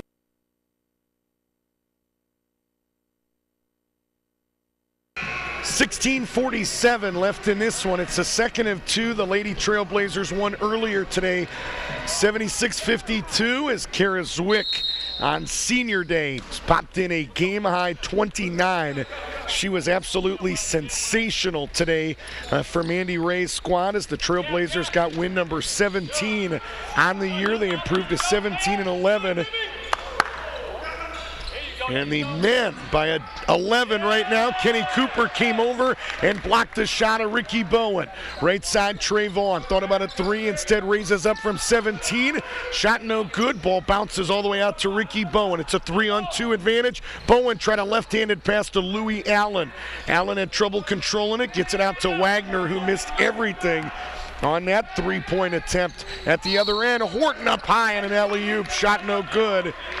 But he was fouled, and Tyler Griffin in some serious pain right now for the Jags as he is trying to make his way to the Johnson University bench, and not a good sign for the lone senior and leading scorer as he is holding his right hip. You can see it on your screen, the OCU medical personnel coming over to provide some assistance, and it was Griffin that actually got called for the foul, and the free throw up and in by Jimmy Horton Jr., who now has 3 in this game, and obviously hate to see that, especially for a young man that is a senior playing in his final regular season game. Second free throw by Horton is no good.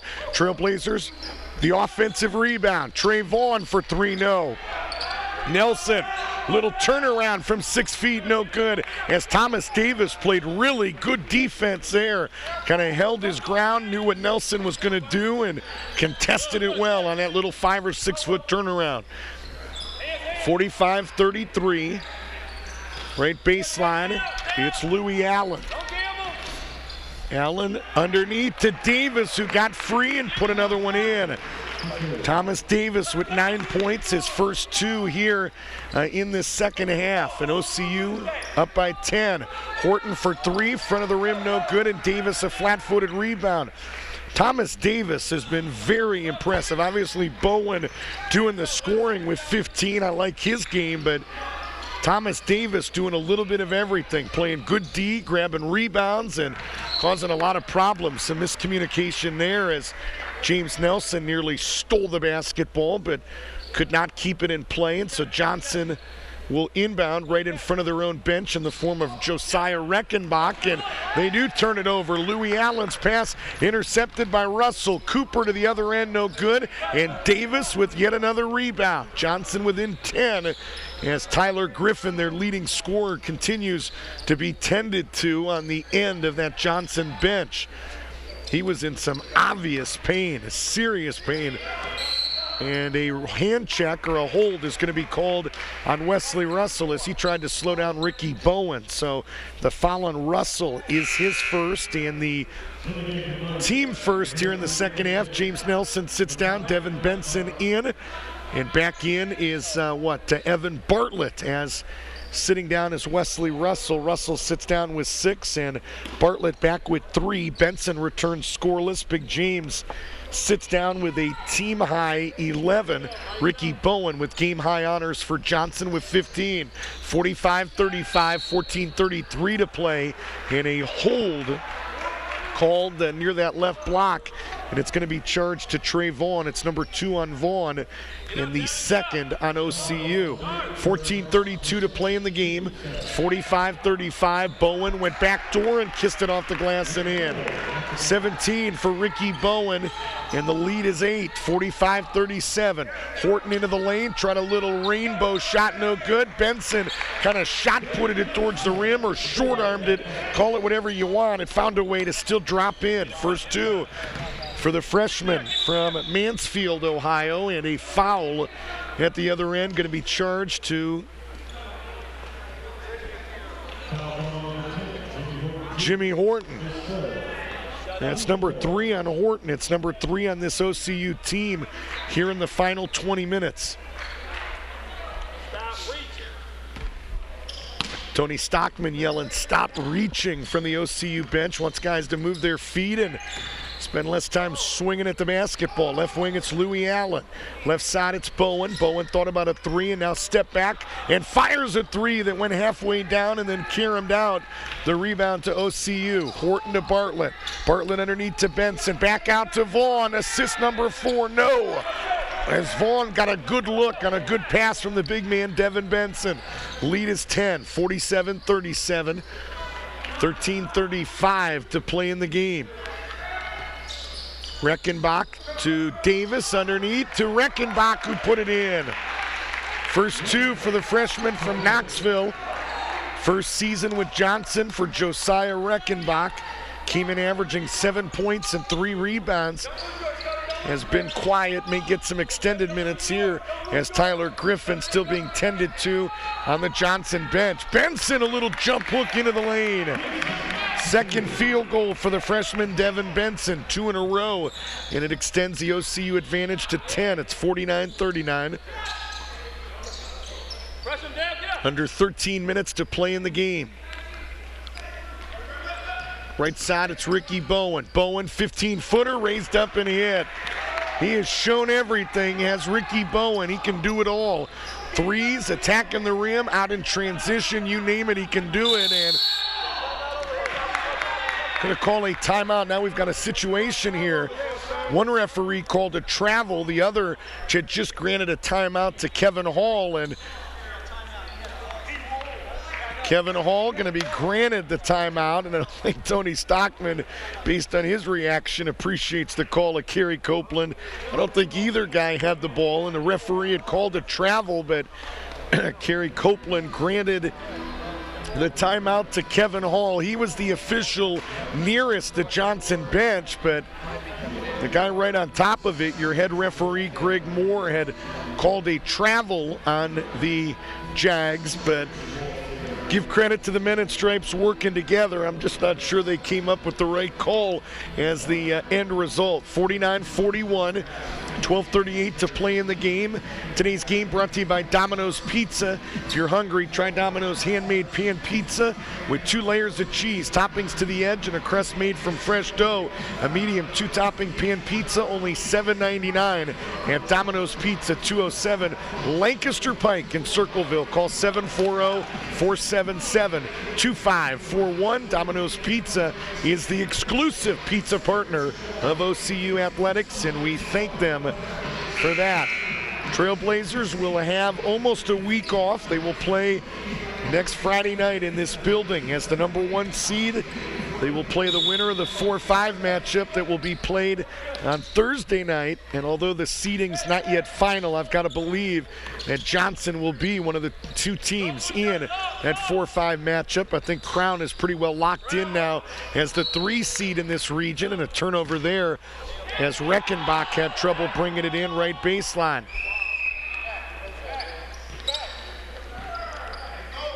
And so these 2 teams, like the OCU and Johnson women, could very easily play again in the Trailblazers' next outing.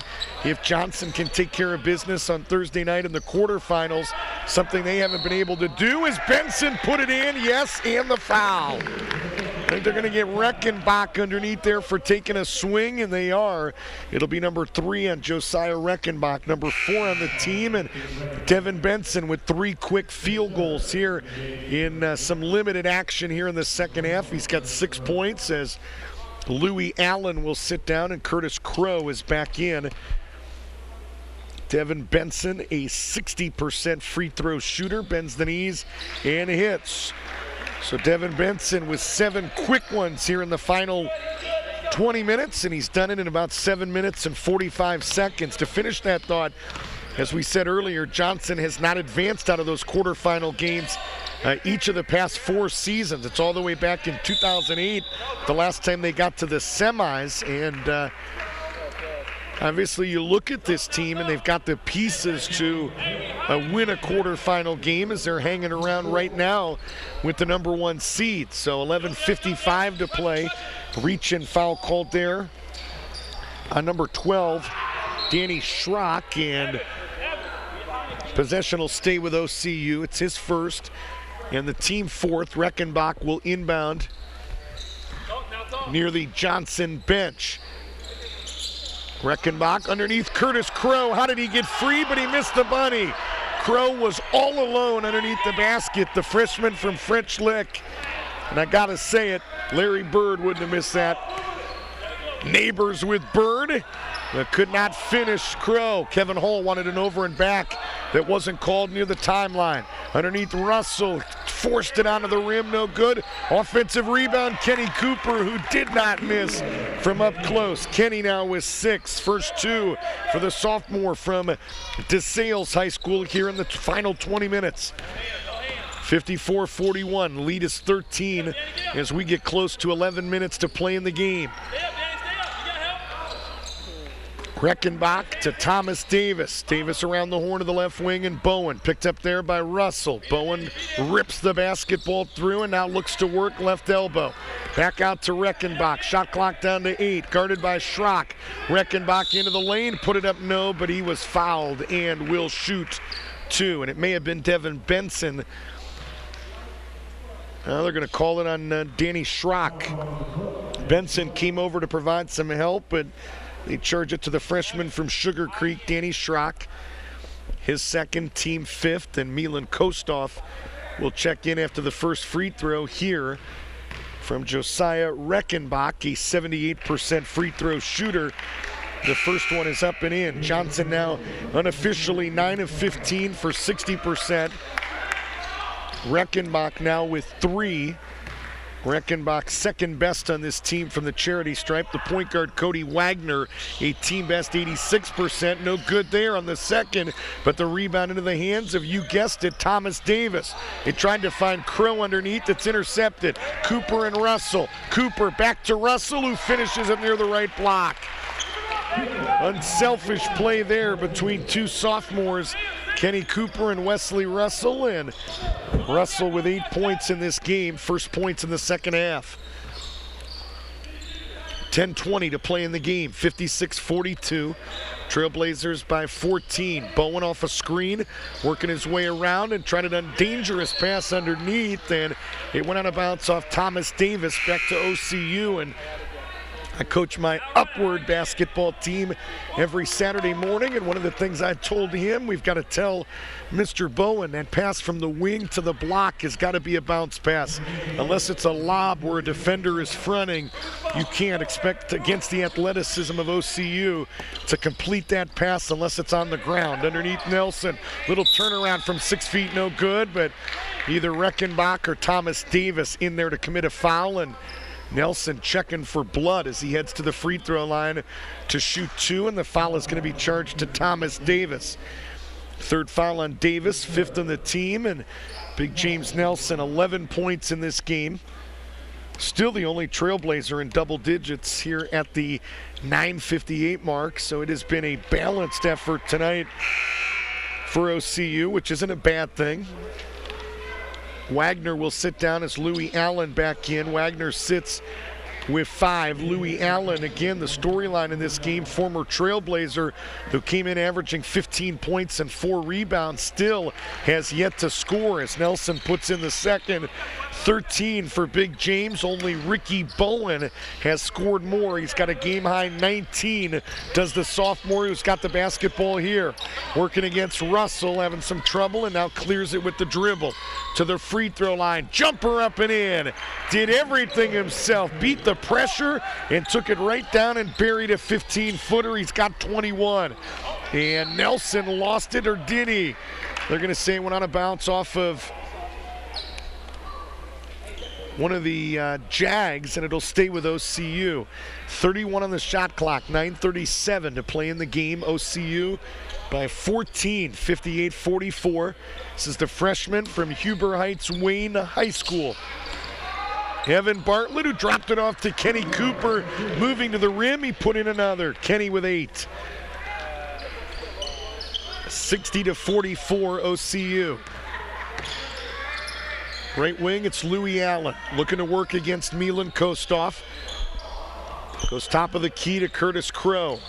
Crow looking backdoor for Allen. Pumps and then raises, no good. Allen an offensive rebound, and finally at the 9:10 mark of this game, Louis Allen in the books with his first 2. 60-46, 9 minutes exactly to play in the game now. Nelson looking to work. Double team as Reckenbach comes down to provide help, and Nelson still put it in. Davis puts up his hands and looks at Coach Kevin Hall and says, what do I do with that? That's what Kevin Hall had told us earlier this week.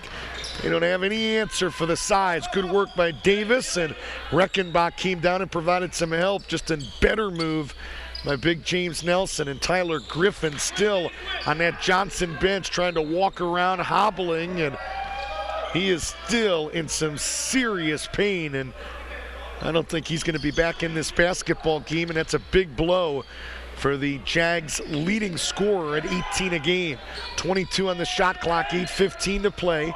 It's a skip pass to Ricky Bowen into the lane. Russell blocked his shot, but they're going to get a foul on Wesley as well. And Ricky Bowen back to the free throw line for 2. It's number 2 on Wesley. It's number 6 on the team. And Ricky Bowen, the sophomore from Memphis, Tennessee, will go to the line and shoot 2. The first one bangs around and drops in. Johnson now 10 of 17 unofficially from the charity stripe for 59%. 22 for Bowen, make it 23 for Ricky Bowen, and this is a 14-point game, 62-48, 8:05 to play. Schrock to Milan Kostov, working against Bowen. Got the step into the lane, went to the left hand, but could not finish. Good move by Kostov, just did not put it in. 62-48. Bowen on a backdoor to Louis Allen, spun it up onto the rim, no. Allen an offensive rebound, and he dropped it in. The junior from Southampton, England. Played 2 years at Nyack College up in New York, came to OCU, and now has called Knoxville, Tennessee home. So traveling around New York to Ohio, and now having his most successful run with Kevin Hall and Johnson University. Averaging 15, he's got 4 now tonight. Off a screen, Kostoff from Cooper to the left wing, Nelson. 5 on the clock, Nelson into the lane, put it up and in. Big fella showing the versatility. They've got to respect the 3 as James shooting 36% behind the arc, and once they took the bait there, he exploded to the rim and just bigger and stronger than everybody, finishing near that basket. 64-50. Allen to Reckenbach. Couple Trailblazers at the table. Trey Vaughn and I believe Evan Mills going to check in as that ball was slapped out of bounds. We'll find out. Yes, it is Mills. And Trey Vaughn as Kenny Cooper sits down. So does Milan Kostoff. Trey Vaughn back with 6. And Evan Mills returns with 6 as well. 6:42 to play. Reckenbach against Schrock, threw it at the feet of Crow. Did a good job just catching it. 5 on the clock. I don't know if they know it. Left side is Allen with 3 on the clock. Allen with 2. He put it in, but not before he took an extra step as he lost his balance near the dot. So can't fault Louis Allen there. Got the ball with about 4 on the shot clock and had to improvise and try to make something happen. 64-50. Trailblazers lead is 14. 6:17 to play in the game. Mills underneath against Crow. Back out to Nelson. That pass a little bit off the mark. Nelson had a fight to go get it, and they're going to call an offensive foul as Curtis Crow slid in late to draw the charge on James Nelson. So number 2 on Nelson, number 7 on the team. That's one of those instances that very well may have been a block as Crow was late getting there, but when you're as big as James Nelson, they're just looking to call fouls on you. It is hard to hide out on the basketball court. Davis picking and popping, hits a 12-footer. That's 11 for Thomas Davis. He's the second Jag in double digits. Again, Ricky Bowen pacing the way with 23. 5:40 to play in the game. 64-52. Bartlett right side jumper is too strong, and Louis Allen with a defensive rebound. So don't go anywhere right now. 12-point game. This would make it 10 as Bowen came up short on the jumper, and the rebound into the hands of Evan Mills. Mills double teamed, and a foul is going to be charged on one of the Jags as Mills was in some trouble, fired it off of one of the Trailblazers, but one of the Jags, I beg your pardon.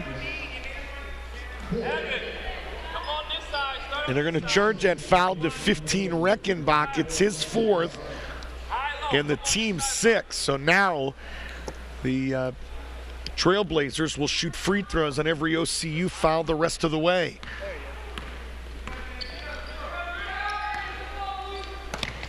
.5:17 to play in the game. 64-52. Trailblazers by a dozen. Russell looking for Vaughn off a flare screen from Nelson. Instead goes to Bartlett, looking underneath for Nelson.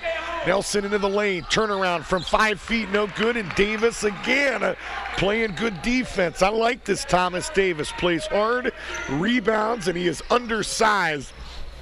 Banging underneath against Nelson. Allen for 3, and he hit it. It's a first perimeter shot for Louis Allen, who has really struggled shooting the basketball. It's a long 2, thank you. Had a foot on the line, and so the lead is 10, 64-54. Russell off a screen. It's a big jumper to kind of stop the bleeding momentarily. Russell now with 10. And it extends the OCU advantage to a dozen, 66-54. Johnson with it here. Bowen near that left block will bring it back out. Kind of reset the offense on the left side. Those bright green shoes remind me of what Devin Benson was wearing. I don't know if he's wearing those tonight or not. Davis to the right wing. Allens fires another line drive jumper, no good, and the rebound caroms around and eventually picked off by Russell. Here comes Devin Benson, who still is wearing those bright green sneakers. 3:50 to play in the game. 66-54 and a 10-second violation was called on Evan Bartlett, who was pressured into that turnover by Josiah Reckenbach. So Curtis Crow sits down as Cody Wagner back in. Wagner with 5. Curtis Crow, the freshman from French Lick, sits down scoreless. And again, Tyler Griffin, the leading scorer for this Johnson team, went down midway through this second half with it was almost like a hip point or some sort of hip injury. Into the lane, Reckenbach no good. Mills the rebound, and a jump ball is going to be called as Reckenbach did a good job of tying up Mills. And the possession arrow will stay with Johnson. So Griffin still standing underneath the end of the Johnson bench, but every time I've taken a peek and watched him try to walk, not run, but just walk, he is grimacing in some serious pain, and gotta wonder what his status will be for next weekend here at the regional. Bowen, a little jump hook near the left block, and he put in another one. May I say it one more time? He has shown us the full arsenal today as the sophomore from Memphis, Tennessee. 66-56, the lead is 10. Left wing, it's Russell off a double screen, top of the key. Russell, little stop and start, right wing, no, but he was fouled and will shoot 2. And Reckenbach, I think, the guilty party. And that is his 5th. So number 5 on the team, number 7 on the team, number 5 on Josiah Reckenbach. His night is over with 3 points and 5 fouls. And worth mentioning that this team only 7 or 8 guys deep when you talk to Kevin Hall. So you've got Reckenbach out with fouls. Tyler Griffin, their leading scorer, out with an injury. And so they go to their 8th man, Curtis Crow, to come back into this game. Crow had just checked out a moment ago, so logging bigger than normal minutes is the freshman from French Lick. 66-56, and Russell extends the advantage to 11 as he hits the free throw. He has 11. Under 3 minutes to play in the game, 2:55 to be exact. 67-56, OCU by 11. Top of the key, it's Thomas Davis. Davis left wing for Cody Wagner. Right of center, it's Bowen. Bowen working off a screen, and a jumper is up and in. Good screen there by Thomas Davis, gave him just enough room. And Ricky Bowen with 27. The lead is 9. Benson to the left wing, and Bartlett back out to Russell. Trailblazers in no hurry here. 23 on the shot clock, 2:20 to play in the game. Russell now working into the lane, setting up Mills. Back out to Bartlett, underneath to Benson. Back out to Mills, firing a 3, got it! Good ball movement by OCU, the best we've seen today. And it comes at a critical juncture in this game when Johnson had got within single digits, and a Mills 3 has given him a little bit more breathing room. It's 70-58, and head coach Kevin Hall wants a full timeout. We'll break with him. 2:01 to play in the game. OCU looking for an undefeated season in the regular season in Mid-East Region play. A win today would get them to 10-0. They lead by a dozen with 2:01 to play. Back with more after this here on the OCU Trailblazer Basketball Network. You're watching the Trailblazer Basketball Network. The OCU Trailblazer Basketball Network, brought to you in part by Domino's Pizza of Circleville, located on Lancaster Pike. 740-477-2541. 740-477-2541. Circleville Subway is a proud sponsor of the OCU Trailblazers Basketball Network. Subway, eat fresh. Service Master Clean by Todd George. They will help you get clean and stay that way at work and at home. 740-687-1077. Fairfield Christian Academy has a K-12 program that's committed to molding young minds to have a Christian worldview while providing an education of excellence. Learn more at fairfieldchristianacademy.com. If you're enjoying today's game, watch it again at trailblazerbasketball.tv. 58, 2:01 to play. Big basket by Evan Mills that turned an 9-point lead into a 12-point advantage with under 2 minutes to play now. With it is Thomas Davis, picked up his dribble, trying to go back door, and I think one of the Trailblazers going to be called for a hold And that Trailblazers 24, Wesley Russell. For Russell, it's his third, team eighth. And so to the free throw line is Cody Wagner. He's their best free throw shooter at 86%. It is a 1-and-1 opportunity here, and the first one is up and in. So Wagner will get one more. He's been quiet tonight. Came in averaging 9 points. Has 6 after that free throw there. And the second one is good again. So Cody Wagner now with 7. It's 70-60, but time becoming a big, big factor here for the Jags. Benson at the left block. Back out to Trayvon, firing a 3. On the rim, no good. Mills in a hand of the rebound and finally brings it down.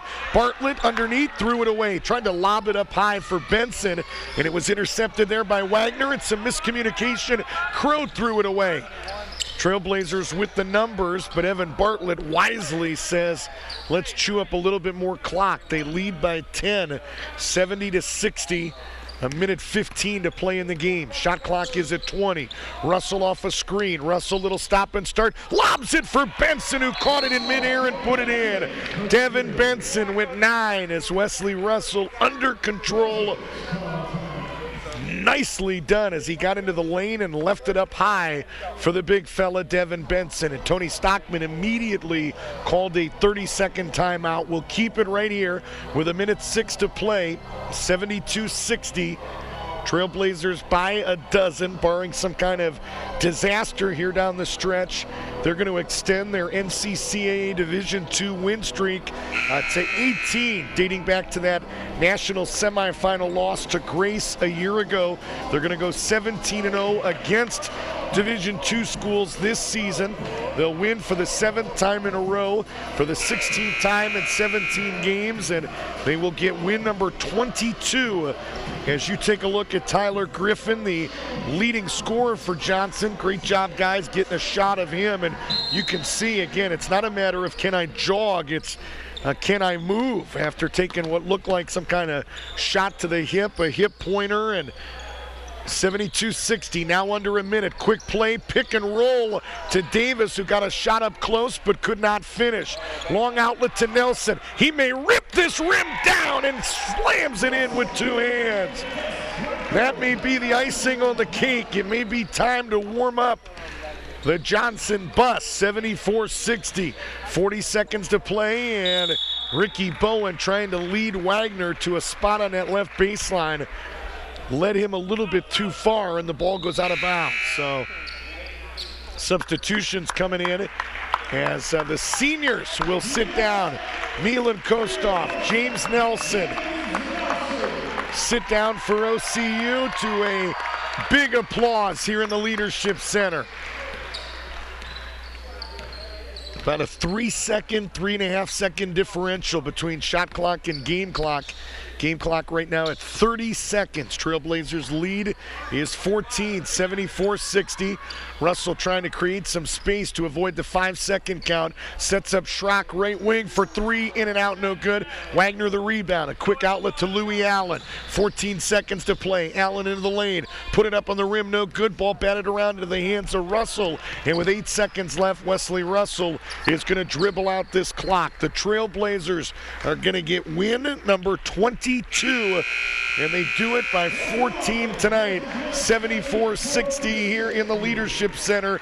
They improved to 9-2 at home. As I said, they have now won 7 in a row, 16 of their last 17 games, and the number 1 team in the country will stay number 1, and they will finish 2012-2013 undefeated in Mid-East region play for the second time in school history. 74-60 the final. The post-game show is coming up next. We'll check in with Tony Stockman and take a look at some of the final stats as well. That coming up on the post-game show here on the OCU Trailblazer Basketball Network.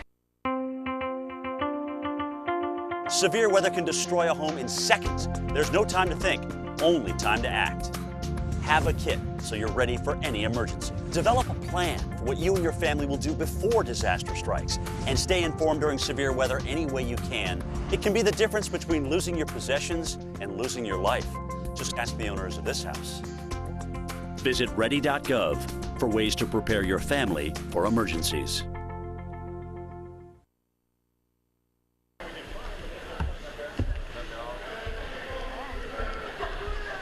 American Idol, they asked us to sum up our life goals, and I said I wanted to be a loving father and a faithful husband and a servant of all. And I think the servant of all, that's the main one, and I think that's what we're called to be. And it's to give our life for God, to give our life for those around us, to give our life for the good fight. My name is Jason Castro, and I'm second.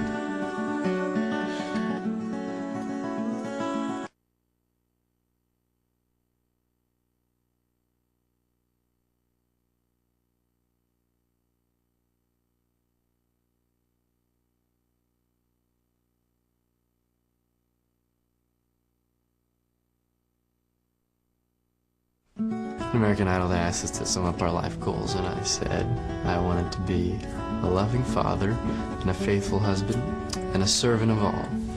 And I think the servant of all, that's the main one, and I think that's what we're called to be. And it's to give our life for God, to give our life for those around us, to give our life for the good fight. My name is Jason Castro, and I'm second. You're watching the Trailblazer Basketball Network. The OCU Trailblazer Basketball Network, brought to you in part by Domino's Pizza of Circleville, located on Lancaster Pike. 740-477-2541. 740-477-2541. Circleville Subway is a proud sponsor of the OCU Trailblazers Basketball Network. Subway, eat fresh. Service Master Clean by Todd George. They will help you get clean and stay that way at work and at home. 740-687-1077. Fairfield Christian Academy has a K-12 program that's committed to molding young minds to have a Christian worldview while providing an education of excellence. Learn more at fairfieldchristianacademy.com. If you're enjoying today's game, watch it again at trailblazerbasketball.tv. Last week, back here in the Maxwell Leadership Center, it's a final. The Trailblazers get win number 22 by the final of 74-60. And Tony Stockman, the head coach of the Trailblazers, joins us here on the post-game show. And Coach, 33-point win down in Knoxville. It's kind of smooth sailing, a little bit different today. What was the biggest difference? What did Johnson do that caused some problems tonight? Well, I mean, they run their stuff well. You know, they move a lot, and they got a lot of action. And, you know, what we didn't do down there is we didn't let them run their stuff. You know, we played defense. Sure. We were focused in on what we needed to do, and we took them out of it. Today we let them run it, and they slowed the game down and kind of lulled us to sleep a little bit. And our focus wasn't there. We talked about it over and over, and that's been our thing when we play teams that we think we're better than. We have a hard time focusing in and putting them away early. Wasn't this a danger game? I asked Jamie Batten about it pregame. You've got a team that was in the tournament a year ago, Kuiper last night, a big win, a big crowd here. It's senior day today, which always brings distractions. You shuffle the lineup a little bit. The regionals, the big games are coming up in 6 days. To me, it looked like it had every reason to be one of these games that the energy might not be there coming out of the gate. Yeah, definitely. I mean, we played, late last night, and then we had to come back and play early today. So it was tough. I mean, our guys, we continue to do what we need to do to get the win. Win is a win is a win is a win. Right? Yeah, and that's what it comes down to. We're just hoping that it doesn't, get us at the wrong time in the tournament coming up. You've been saying that all year long. And I'm hoping, man. I don't want to talk it into being true. But no, we've been doing great. Last week we did a great job of teams of the same caliber where we came in, we put them away early.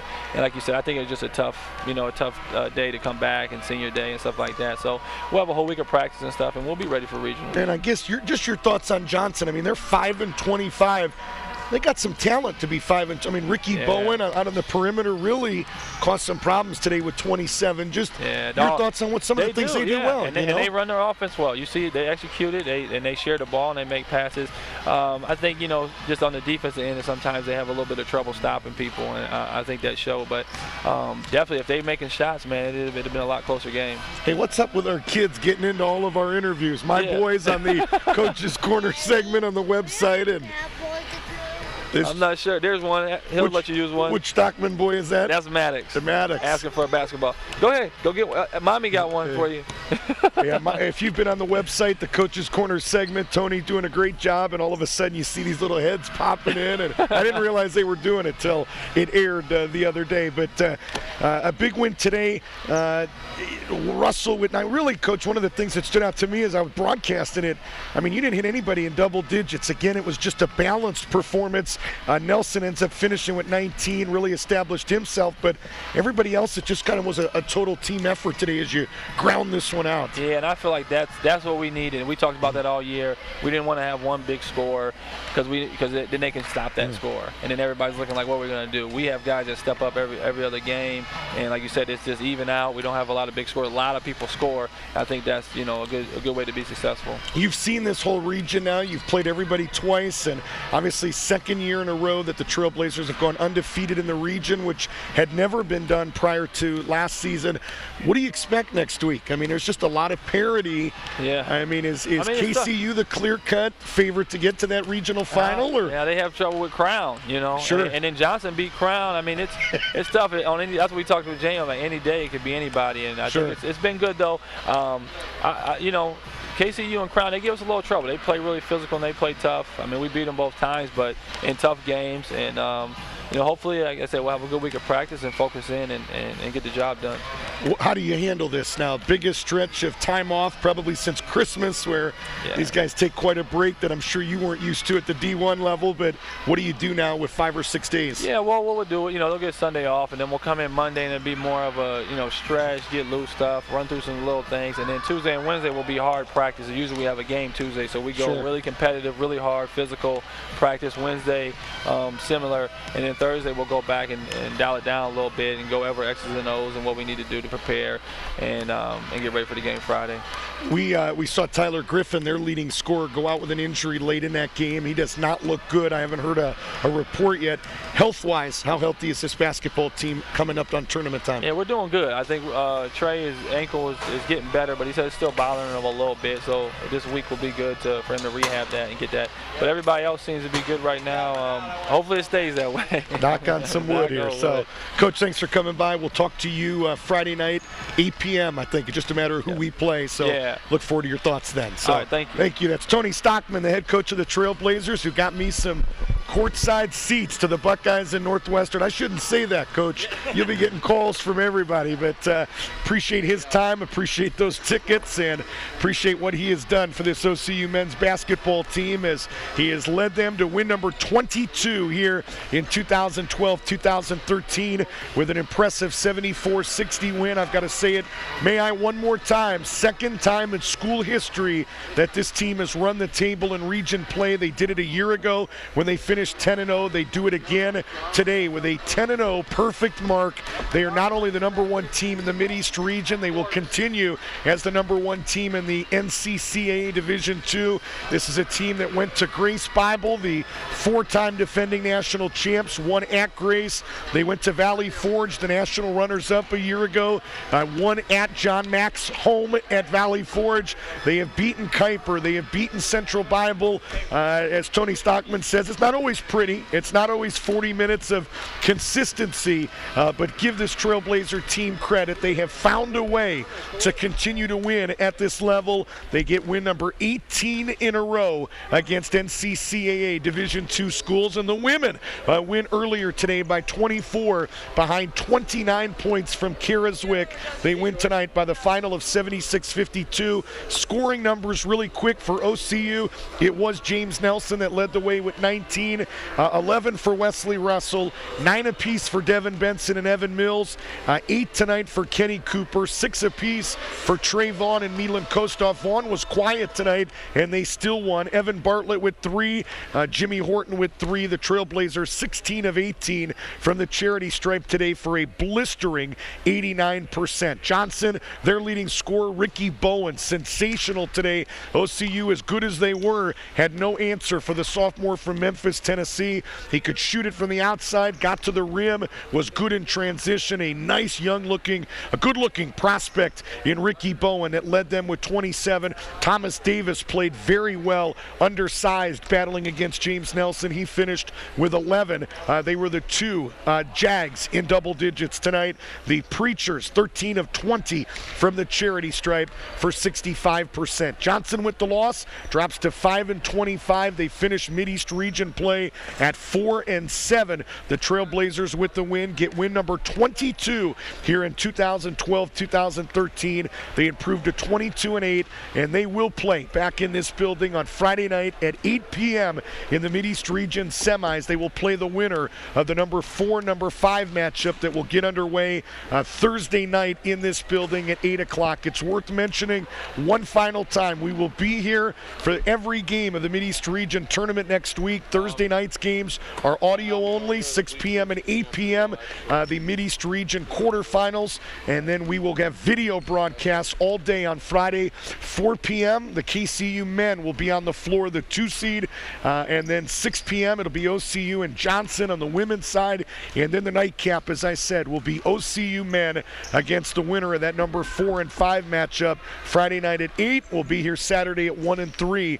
The women's championship at 1, the men's championship at 3. And so already in advance, I say thanks to the guys right here running these cameras for their work today and for what they're going to do next weekend to help us bring all of this basketball to you. I hope you enjoyed it today and hope you'll tune back in. Again, audio broadcast, so use those listen live links on Thursday at 6 and 8, and then the watch live links on Friday 4, 6 and 8, Saturday 1 and 3. So thank you, Fairfield Media, talking about JT Burcham, Scott, and some of the other crew.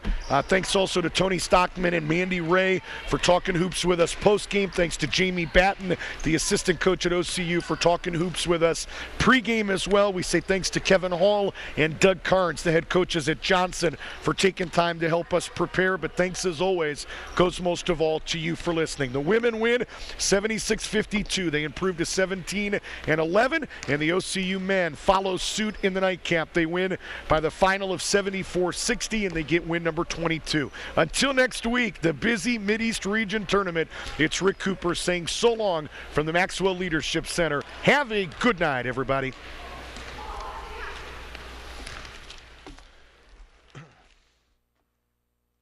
From Ohio Christian University, it's the Trailblazer Basketball Network.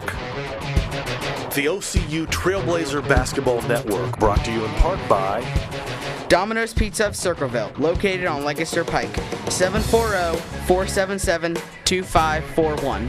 740-477-2541. Circleville Subway is a proud sponsor of the OCU Trailblazers Basketball Network. Subway, eat fresh. Service Master Clean by Todd George. They will help you get clean and stay that way at work and at home. 740-687-1077. Fairfield Christian Academy has a K-12 program that's committed to molding young minds to have a Christian worldview while providing an education of excellence. Learn more at fairfieldchristianacademy.com. Thank you for watching the Trailblazer Basketball Network.